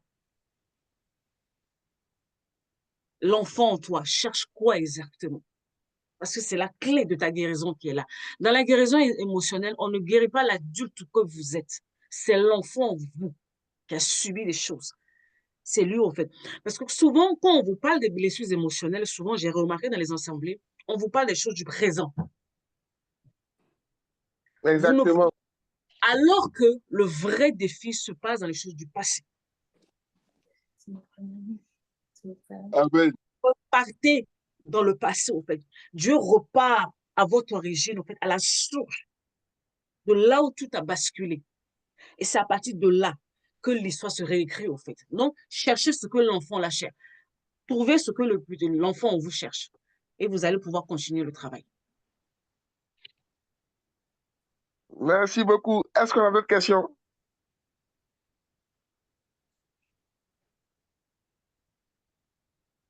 Annick, si tu as d'autres questions, n'hésite pas. On est là pour prendre les questions, et profiter de l'expérience et l'expertise de Madame Panda Noélie. Donc, n'hésitez pas. Non, je sais qu'après, il y a des personnes qui ne vont pas forcément parler ici, mais il va y avoir des Exactement. retours après en inbox. D'accord. J'ai une Donc, question. Oui. Ma question, par exemple, pour ceux qui reconnaissent qu'ils sont blessés, mais qui sont déjà responsables malheureusement, qu'est-ce qu'il faut faire? Est-ce qu'il faut continuer à travailler sur soi-même et continuer, ou bien il faut faire une pause d'abord au risque de ne blesser les autres à notre tour? Quand vous dites vous êtes responsable, on parle de quoi? On parle en tant que parent, on parle du travail, on parle de quoi exactement? Le travail est aussi dans la foi à l'église, surtout, pas encore par. Oui, au travail, bon, là, vous êtes rémunéré, vous ne pouvez pas abandonner, au fait, vos activités comme ça. Donc, et puis ça, c'est votre vie professionnelle. Vous devez apprendre, au fait, avoir une séparation entre votre vie professionnelle et votre vie personnelle. Par contre, maintenant, au niveau de service à l'église, je parle de moi et ça n'engage que moi. Vous devez avoir votre conviction personnelle. Si vous voyez que là où vous êtes, vous n'arrivez pas à tenir ces responsabilités, ayez le courage de dire que pour l'instant, je ne peux pas. Parce que la position dans laquelle vous êtes, il y a des âmes qui dépendent de vous. Et Dieu ne sera jamais contre vous. Le fait que vous reconnaissez que non, ça ne va pas, j'ai besoin de temps. Peut-être 1 mois, 2 mois, 3 mois, j'ai besoin de me retirer pour aller régler un certain nombre de choses et je reviens. Je ne pense pas que ce soit une source de faiblesse. Non. C'est plutôt une force de reconnaître que pour l'instant, c'est pas ça. Je me retire, je fais ce que j'ai à faire et je reviens. Ça ne veut pas dire que vous devez arrêter toutes les responsabilités pendant des années, des années, des années. Mais le temps de régler, d'affronter le plus gros. Parce que quand vous rentrez dans le processus de guérison, en réalité, vos émotions sont à nerfs quand sont à fleur de peau. Vous pouvez blesser, en fait, les autres. On ne recule, ce serait pas mal. Mais ça n'engage que moi. Je sais que moi, quand le Seigneur m'a ramené dans le processus de guérison, j'étais responsable à l'église, j'étais déjà maman, ainsi de suite.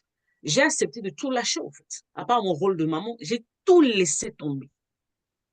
Parce que je suis malade, en fait. Je ne peux pas conduire les gens étant malade. Donc, Wow.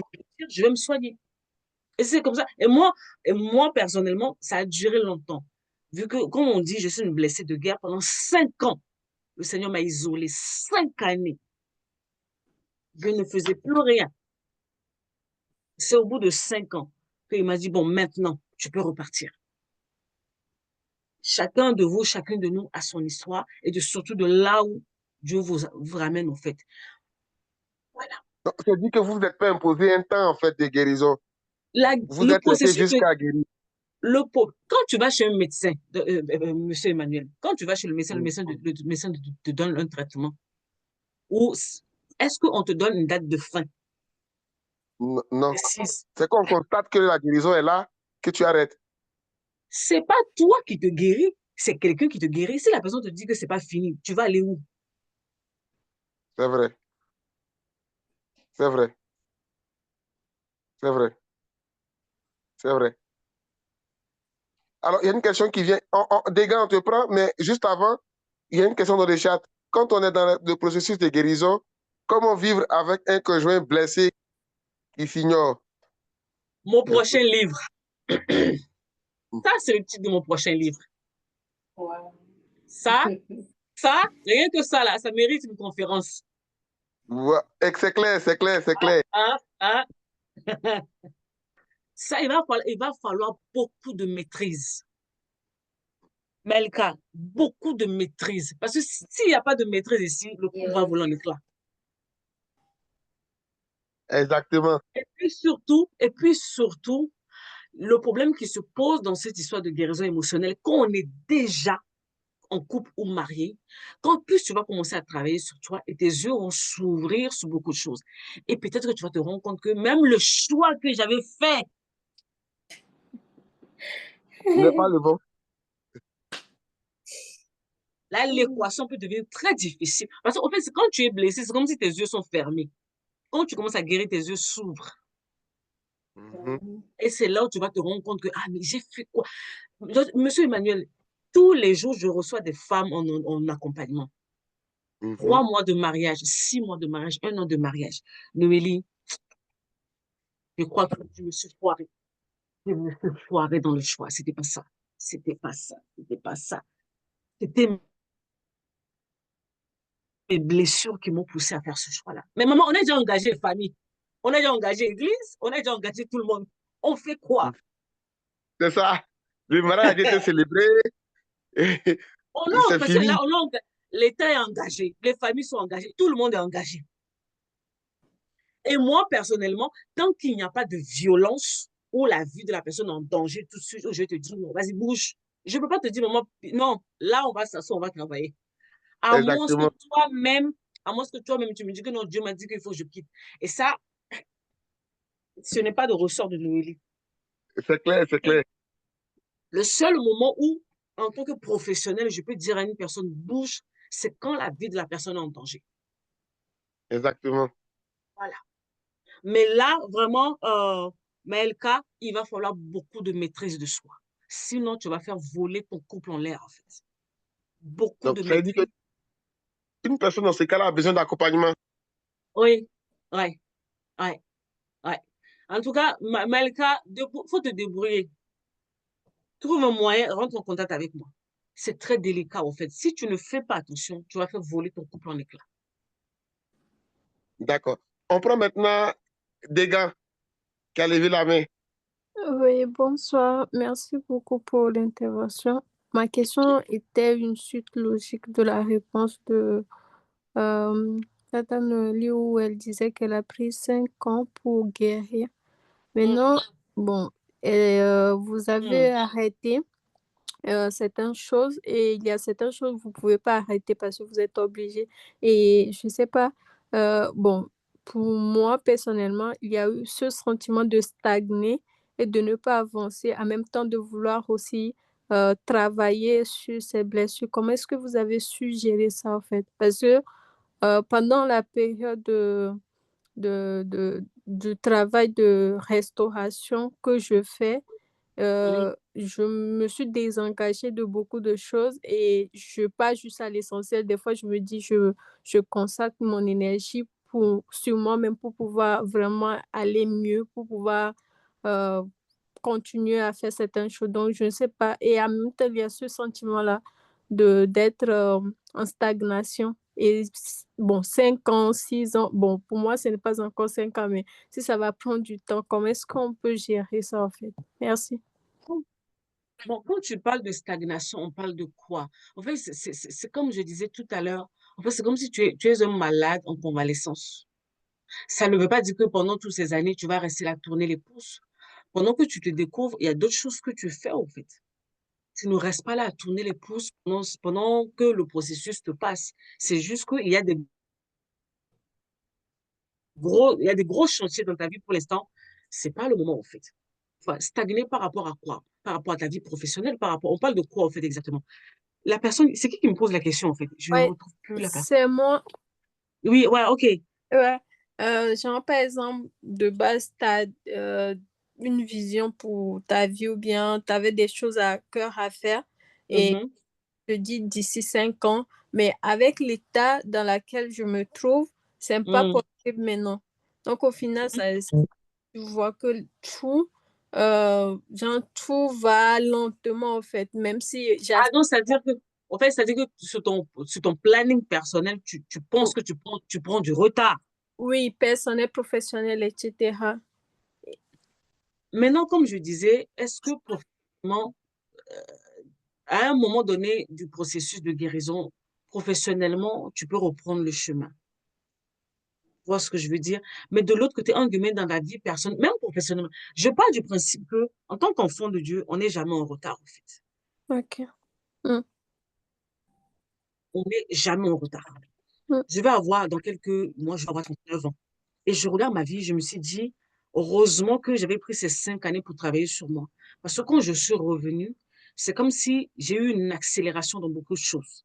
Parce que c'est comme Ok. si j'ai retrouvé ma force intérieure. Mm. J'ai retrouvé ma capacité de faire beaucoup de choses vite avec plus de... Hein, j'étais plus affûtée dans ce que je faisais. Parce que je savais maintenant qui j'étais et où j'allais. J'étais plus efficace. Ouais.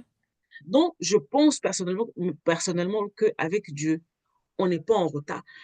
Tout ce dont tu m'as parlé, c'est ton calendrier à toi. Mais Dieu dit quoi dans ton calendrier à toi? Est-ce que c'est toi-même qui gères ta vie ou c'est Dieu qui gère? C'est Est-ce Dieu que tu, qui fait. est-ce Mm. que tu t'es déjà assis, comme tout à l'heure, Monsieur Emmanuel disait, est-ce que dans vos temps de prière, vous vous asseyez avec Dieu, puis tu dis à Dieu, Dieu, moi-même, ma vie, là, c'est comment? Je vais où? Je fais quoi? C'est quoi le plan? Mm. Il y a des moments, il y a des saisons de ma vie, je m'assois, j'ai dit, bon, papa, ok, c'est bon, en fait, c'est quoi le plan? On fait quoi là? Parce que moi, je veux faire ça. Mais est-ce que c'est vraiment ça? Est-ce que c'est maintenant? Est-ce que? Et c'est là où tu peux pouvoir naviguer dans tout ça. Sinon, la société nous met tellement de pression. Oui, à tel âge, tu dois faire ça. À tel âge, tu dois faire ça. Si je devais suivre la société, alors là, je suis déjà en retard sur beaucoup de choses. Ok. D'accord, merci beaucoup. Parce qu'il y a ce sentiment-là, le processus de guérison, quand j'ai décidé de vraiment, j'ai accepté, il y a même le fait que j'ai coupé le pont avec plusieurs personnes, j'ai changé pour pouvoir plus me contrôler aussi mon environnement et de nos jours, chaque fois les gens ils disent garder les relations, l'important d'entretenir les relations, etc. Et après, je me dis, bon, ça fait peur en même temps. Tu passes beaucoup de temps après, tu réapparais un jour totalement guéri. Mais bon, c'est vrai que j'ai pas le calendrier de ma vie. Et puis, Mais tu sais, dans la guérison intérieure, en guillemets, quand tu réapparais, tu sais que tu vas perdre beaucoup de relations. Hein. Et c'est d'ailleurs l'une des choses qui vous font peur dans la guérison émotionnelle. Vous préférez garder des personnes autour de vous. Alors que quand tu, quand tu rentres dans ce process et que tu ressors, c'est comme si tu es devenu une nouvelle personne. Les choses Ah, anciennes ne sont pas assez. Et même ton entourage va subir, au fait, un lifting. ok, Parce que d'accord. c'est une nouvelle version de ta personne qui vient et ne peut pas fonctionner forcément avec les anciennes choses, en fait. Mhm, Et mhm. ce n'est pas grave en soi. D'accord, merci beaucoup. Rien. Euh, Moi, j'ai une question aussi, Liliane. Euh, Madame Noélie, j'allais dire comme ça, moi, j'allais à l'église, puis j'avais une amie, une sœur amie à l'église, on vit dans le même immeuble. Et Mhm. après, elle m'avait attirée dans son département. Elle était comme, on lui avait donné des responsabilités dans un département de nettoyage. Puis elle m'avait dit, oh, toi, tu dois venir, viens dans mon département, viens, viens. Et après, j'étais comme, OK, comme je me sentais tellement attachée à elle. Je m'étais donné corps à mon esprit, à servir mon Dieu dans ce département. À un moment donné, elle ne venait plus et elle m'a laissé les responsabilités, elle m'a donné la clé pour aller diriger à chaque fois. Et après, j'ai dirigé. À un moment donné, elle me demandait aussi comme, oh, si, est-ce que je peux avoir $20? Est-ce que je peux avoir $50? Je n'ai pas d'argent, j'ai besoin de qui, si tu peux m'aider. J'ai dit, OK, pas de problème. Je lui ai envoyé comme transfert, e-transfert par banque directement. Et c'était devenu comme une habitude. Puis elle, moi, je ne conduis pas, je n'ai pas de voiture. Elle conduit. À chaque fois, elle commence à me demander l'argent. Et après, à un moment donné, j'ai commencé à réfléchir. Est-ce qu'il y a quelque chose en moi qui fait ça pour que quelqu'un commence à m'en vouloir comme ça? Je vais dormir très tôt le matin, 6 heures du matin. Elle m'appelle, elle me dérange. Oh, tu peux me rendre un service. Tu sais, j'ai eu l'urgence et j'avais un autre programme. Si tu peux aller dans un magasin comme ça, m'acheter ça, ça, ça, puis tu vas, tu déposes ça, comme moi j'habite comme Ottawa, Gatineau, c'est juste proche, mais dans la voiture, c'est comme 10 minutes. Puis je dois prendre les transports, je dois comme faire l'urgence. Elle me demandait des services comme imprévisibles, comme ça, brusquement, et c'est devenu comme une habitude. Même à l'église, elle était dans un autre département de social. Elle prenait des choses comme il y avait des activités à l'église, elle va prendre des choses comme des poulets pour l'église. Puis elle va les matins juste brusquement comme ça. Oh, je viens frapper à ta porte. Si tu peux m'aider, j'ai pris, c'est trop. Et je dois faire ça on doit être à l'église à 14 heures. Si tu peux m'aider, tu mets d'autres poulets au four. J'ai dit, ah, OK, pas de problème. Et à un moment donné, un jour comme ça seulement, j'ai refusé quelque chose. Toute l'église, elle a sali ma réputation. Et elle m'a enlevée dans les départements, boum, comme ça. J'étais vraiment blessée, j'ai pleuré. J'étais comme Saint-Esprit, c'est quoi? J'ai pleuré, j'étais vraiment triste. Et depuis lors, j'ai arrêté même d'aller à l'église. Pendant un moment après, ça a pris même une Hey! année comme ça. Ça a Wow! pris une année vraiment désolée, vraiment. Je pleurais une année comme ça à l'église. Je ne sais pas comment c'était arrivé même au pasteur. On lui a enlevé dans les départements. On me cherchait même pour qu'on se parle. Je n'ai même pas donné l'accès. Depuis que j'avais fui l'église, je ne voulais plus rien savoir. J'étais comme, et après, comme les pasteurs me cherchaient tout pour me parler, je n'ai pas donné l'accès. C'est comme ça, j'ai quitté comme ça. Vraiment, j'étais trop blessée. Elle me faisait tellement de choses, je lui rendais toujours service. Juste une fois, j'ai refusé. Elle m'avait tellement sali à l'église, tout le monde était étonné. Elle parlait mal de moi, elle disait des choses.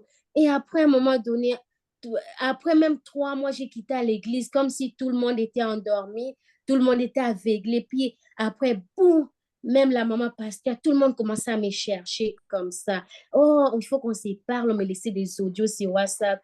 Je n'ai pas voulu même répondre. Oh, il faut que tu reviennes, on doit se parler. Moi, maman pasteur me disait qu'elle voyage beaucoup, elle n'a pas si, les gens lui disent comme il voit, puis à l'église, qu'est-ce qui se passe? On doit se parler, on doit faire un rendez-vous. Elle m'avait laissé des audios, je me suis juste retirée comme ça. Donc, est-ce qu'il y a quelque chose en moi qui fait que quelqu'un, quand une personne me voit, elle commence à m'exploiter et après, juste une fois seulement, quand je réponds non, c'est devenu comme, c'est moi la mauvaise personne au monde. En vous écoutant, je peux dire, vous savez, quand vous allez quelque part, il y a des personnes qui vous testent. Parce que la personne, elle est venue vous voir, elle est venue vous voir, elle a dit, oui, est-ce que tu peux venir avec moi dans le département de ménage? Est-ce que vous avez eu la conviction d'aller là-bas? Ou parce que vous voulez nous faire plaisir, parce que c'était votre copine. Ou vous l'avez suivi pour lui faire plaisir. Elle a vu ça. Elle a essayé encore autre chose. Vous avez cédé. En aucun moment, vous n'avez dit non. Et les gens le ressentent. On sait que toi, on peut faire ce qu'on veut. Les gens peuvent faire ce qu'ils veulent avec toi. Elle en a abusé, Exactement. elle en a abusé, elle en a abusé, elle en a abusé. C'est pour ça que je vous dis qu'à l'église, on a des personnes abusives, mais elle-même, elle n'est pas consciente qu'elle est dysfonctionnelle. Parce que ce n'est pas normal, en fait. Son attitude n'est pas normale. Mais elle a utilisé vos propres failles contre vous. Vous êtes une personne à l'apparence, vous êtes une personne de bon cœur, vous aimez aider, vous aimez faire du bien aux autres, vous aimez être en bon terme avec les autres. Oui, mais jusqu'à quel point? Jusqu'à quel point? Donc maintenant, je vais aller plus loin. Là, maintenant, ça démontre qu'au fond de vous, il y a quelque chose dans votre propre conditionnement depuis l'enfance. Vous avez toujours été là pour les autres. Ouais. Vous avez toujours été là pour les autres, en fait. Et maintenant, qui est là pour vous? Qui est là pour Liliane? Personne. Personne. Ça, c'est vrai. Donc, C'est maintenant, vrai. Liliane doit apprendre à se prioriser. Parce qu'en fait, en faisant les choses pour les gens, voilà, tu te sens valorisé là. Et c'est pour ça que tu as accepté, tu as accepté, tu as accepté parce que ça nourrissait quelque chose à l'intérieur de toi. C'est ça que tu as laissé. Et eux, ils en ont profité. Et les gens, en fait, les êtres humains en général, tant que tu les laisses, ils vont profiter. C'est pour ça qu'on vous apprend, on vous dit, apprenez à mettre des limites aux Exactement. gens. Apprendre à dire non, c'est important. Le non, quand tu es chrétien, même chrétien ou chrétienne, dire non là, ça ne fait pas de toi une mauvaise personne. Même Jésus même disait non. Et puis Jésus disait, race de vipères, vous êtes méchants. Exactement.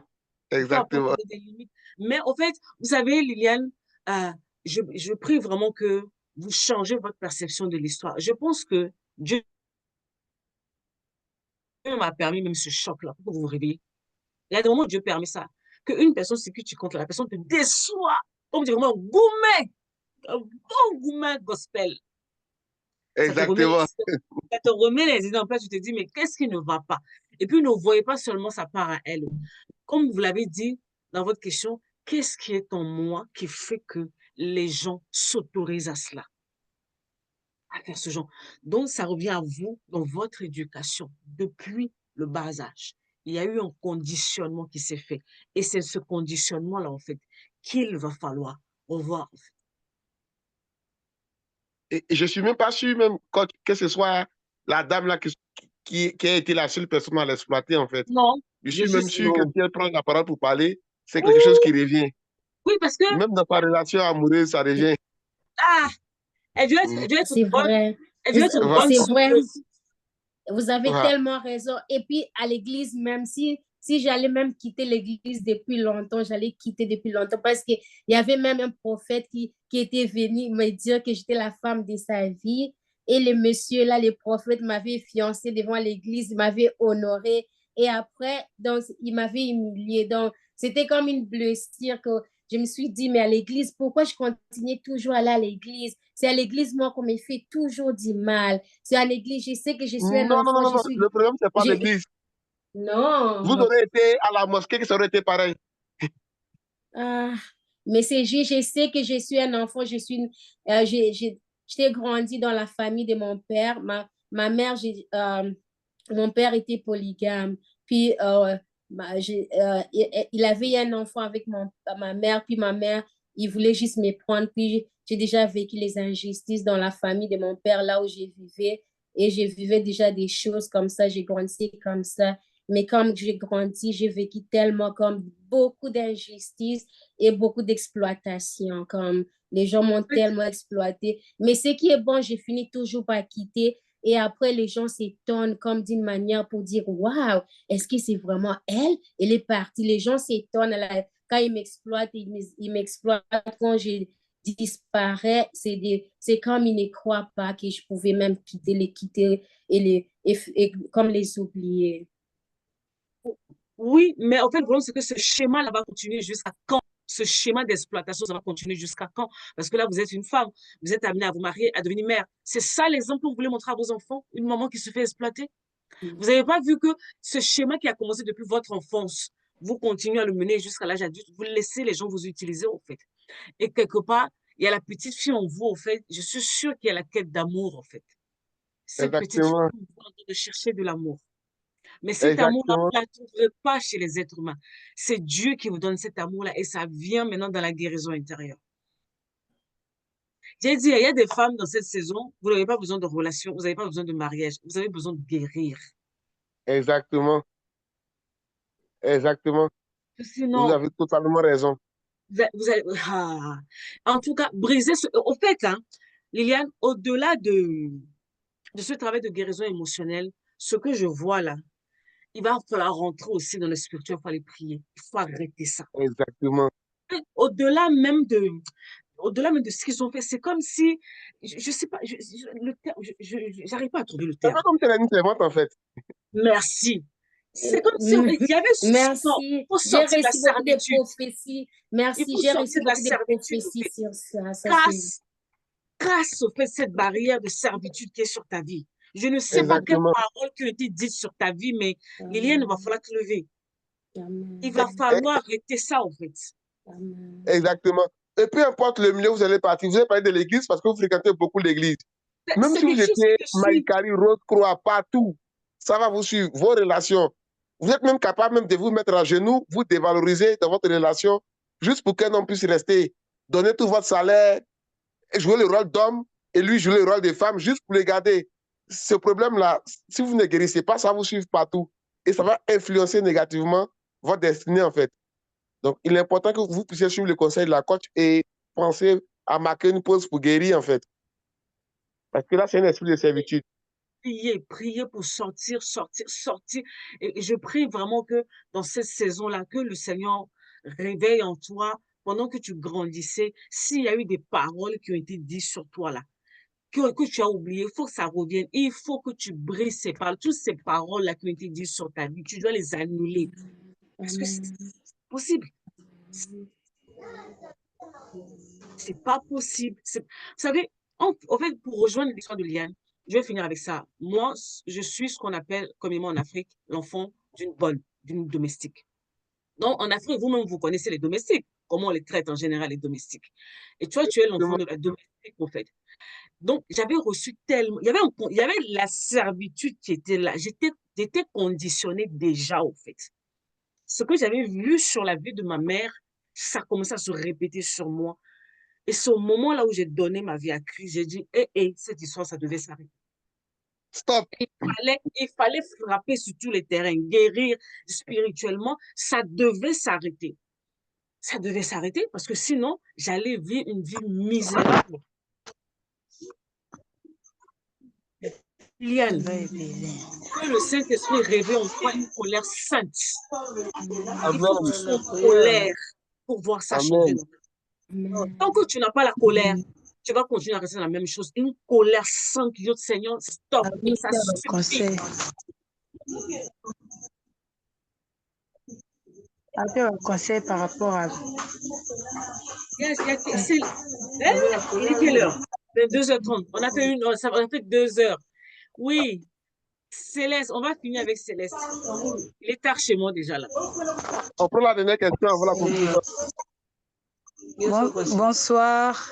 Bonsoir. Là où vous êtes, il y a du bruit. On n'entend pas, on vous entend pas bien en fait. Non, il n'y a pas assez de bruit. C'est la connexion qui est un souci. Non, ça bug un peu. C'est pas On trop entend les gens stable. parler derrière, hein, mais bon, allez-y, allez-y.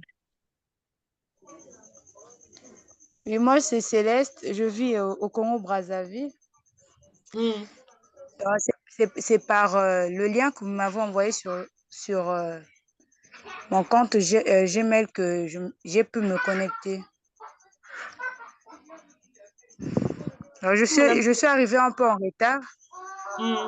Mais écoutez, je suis arrivée un peu en retard. Donc là, je suis en train de vous écouter pour comprendre un peu plus ce que vous avez dit au début. Donc, Quelle est votre c'est un question? peu ça. Est-ce que vous avez une question bien précise? Non, j'ai pas une question. J'ai pas Ok, de de D'accord, toute parce question. façon, qu'après, il y aura un replay, donc vous allez pouvoir écouter. il y a le replay qui sera là, donc vous pourrez bien suivre calmement après. D'accord. Hmm. Ok. Ok. Bon, monsieur Emmanuel, je crois qu'on a fini, on a fait le tour. Bien sûr, bien sûr, bien sûr. Bien sûr, on était vraiment bénis ce soir de vous avoir. C'est une grâce d'avoir une spécialiste des guérisons intérieures. Et tous les conseils que vous avez donnés, je pense, nous aidera tout un chacun à pouvoir s'améliorer et à pouvoir rechercher la véritable guérison intérieure. Donc, je vous laisse le mot de fin et juste après, vous pouvez laisser vos coordonnées et également les différents liens de vos différents livres. Vos coordonnées pour la personne qui souhaite vous contacter pour un accompagnement et les différents liens de vos livres également. Les liens là, en fait, j'ai pas vraiment les liens. Il faut juste que les personnes aillent sur Amazon, vous tapez Noélie Panda, Oui, oui. mon nom, Noélie Panda, et puis après, Les livres sont vous en aurez même temps. les livres, ils vont sortir en fait directement. Vous avez juste à D'accord, taper d'accord. mon nom sur Amazon et puis c'est bon en fait. Maintenant pour le numéro, ceux qui veulent mon numéro, normalement c'est on est en France, dont la majorité sont à l'étranger. 0033 7 54. Si quelqu'un peut le marquer dans le groupe, hein. Oui, je marque, Donc je marque, je marque. 0033 7 54 56 23 85. Ça, c'est mon WhatsApp professionnel.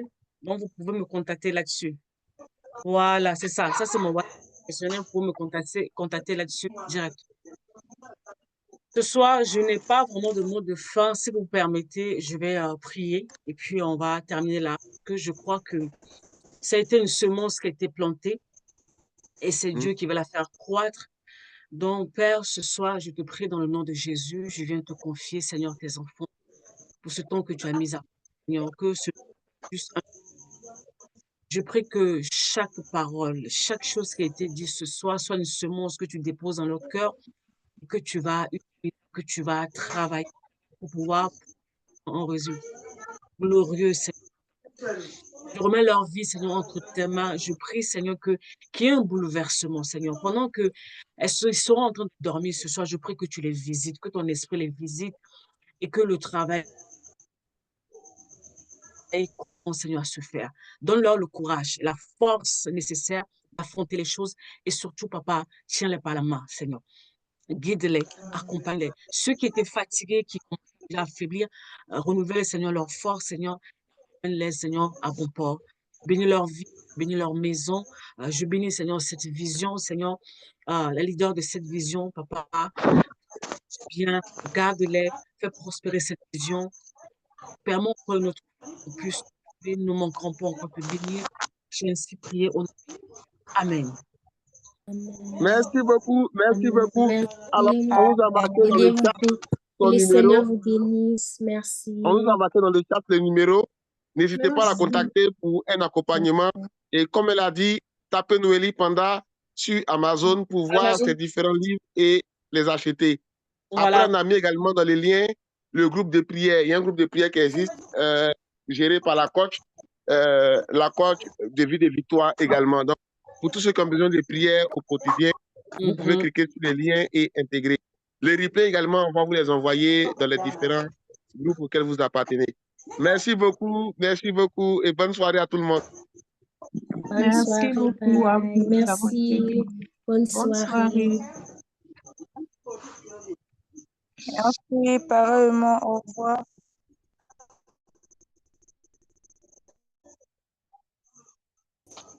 Ah, ça rencontre à Pointe-Côte d'Ivoire.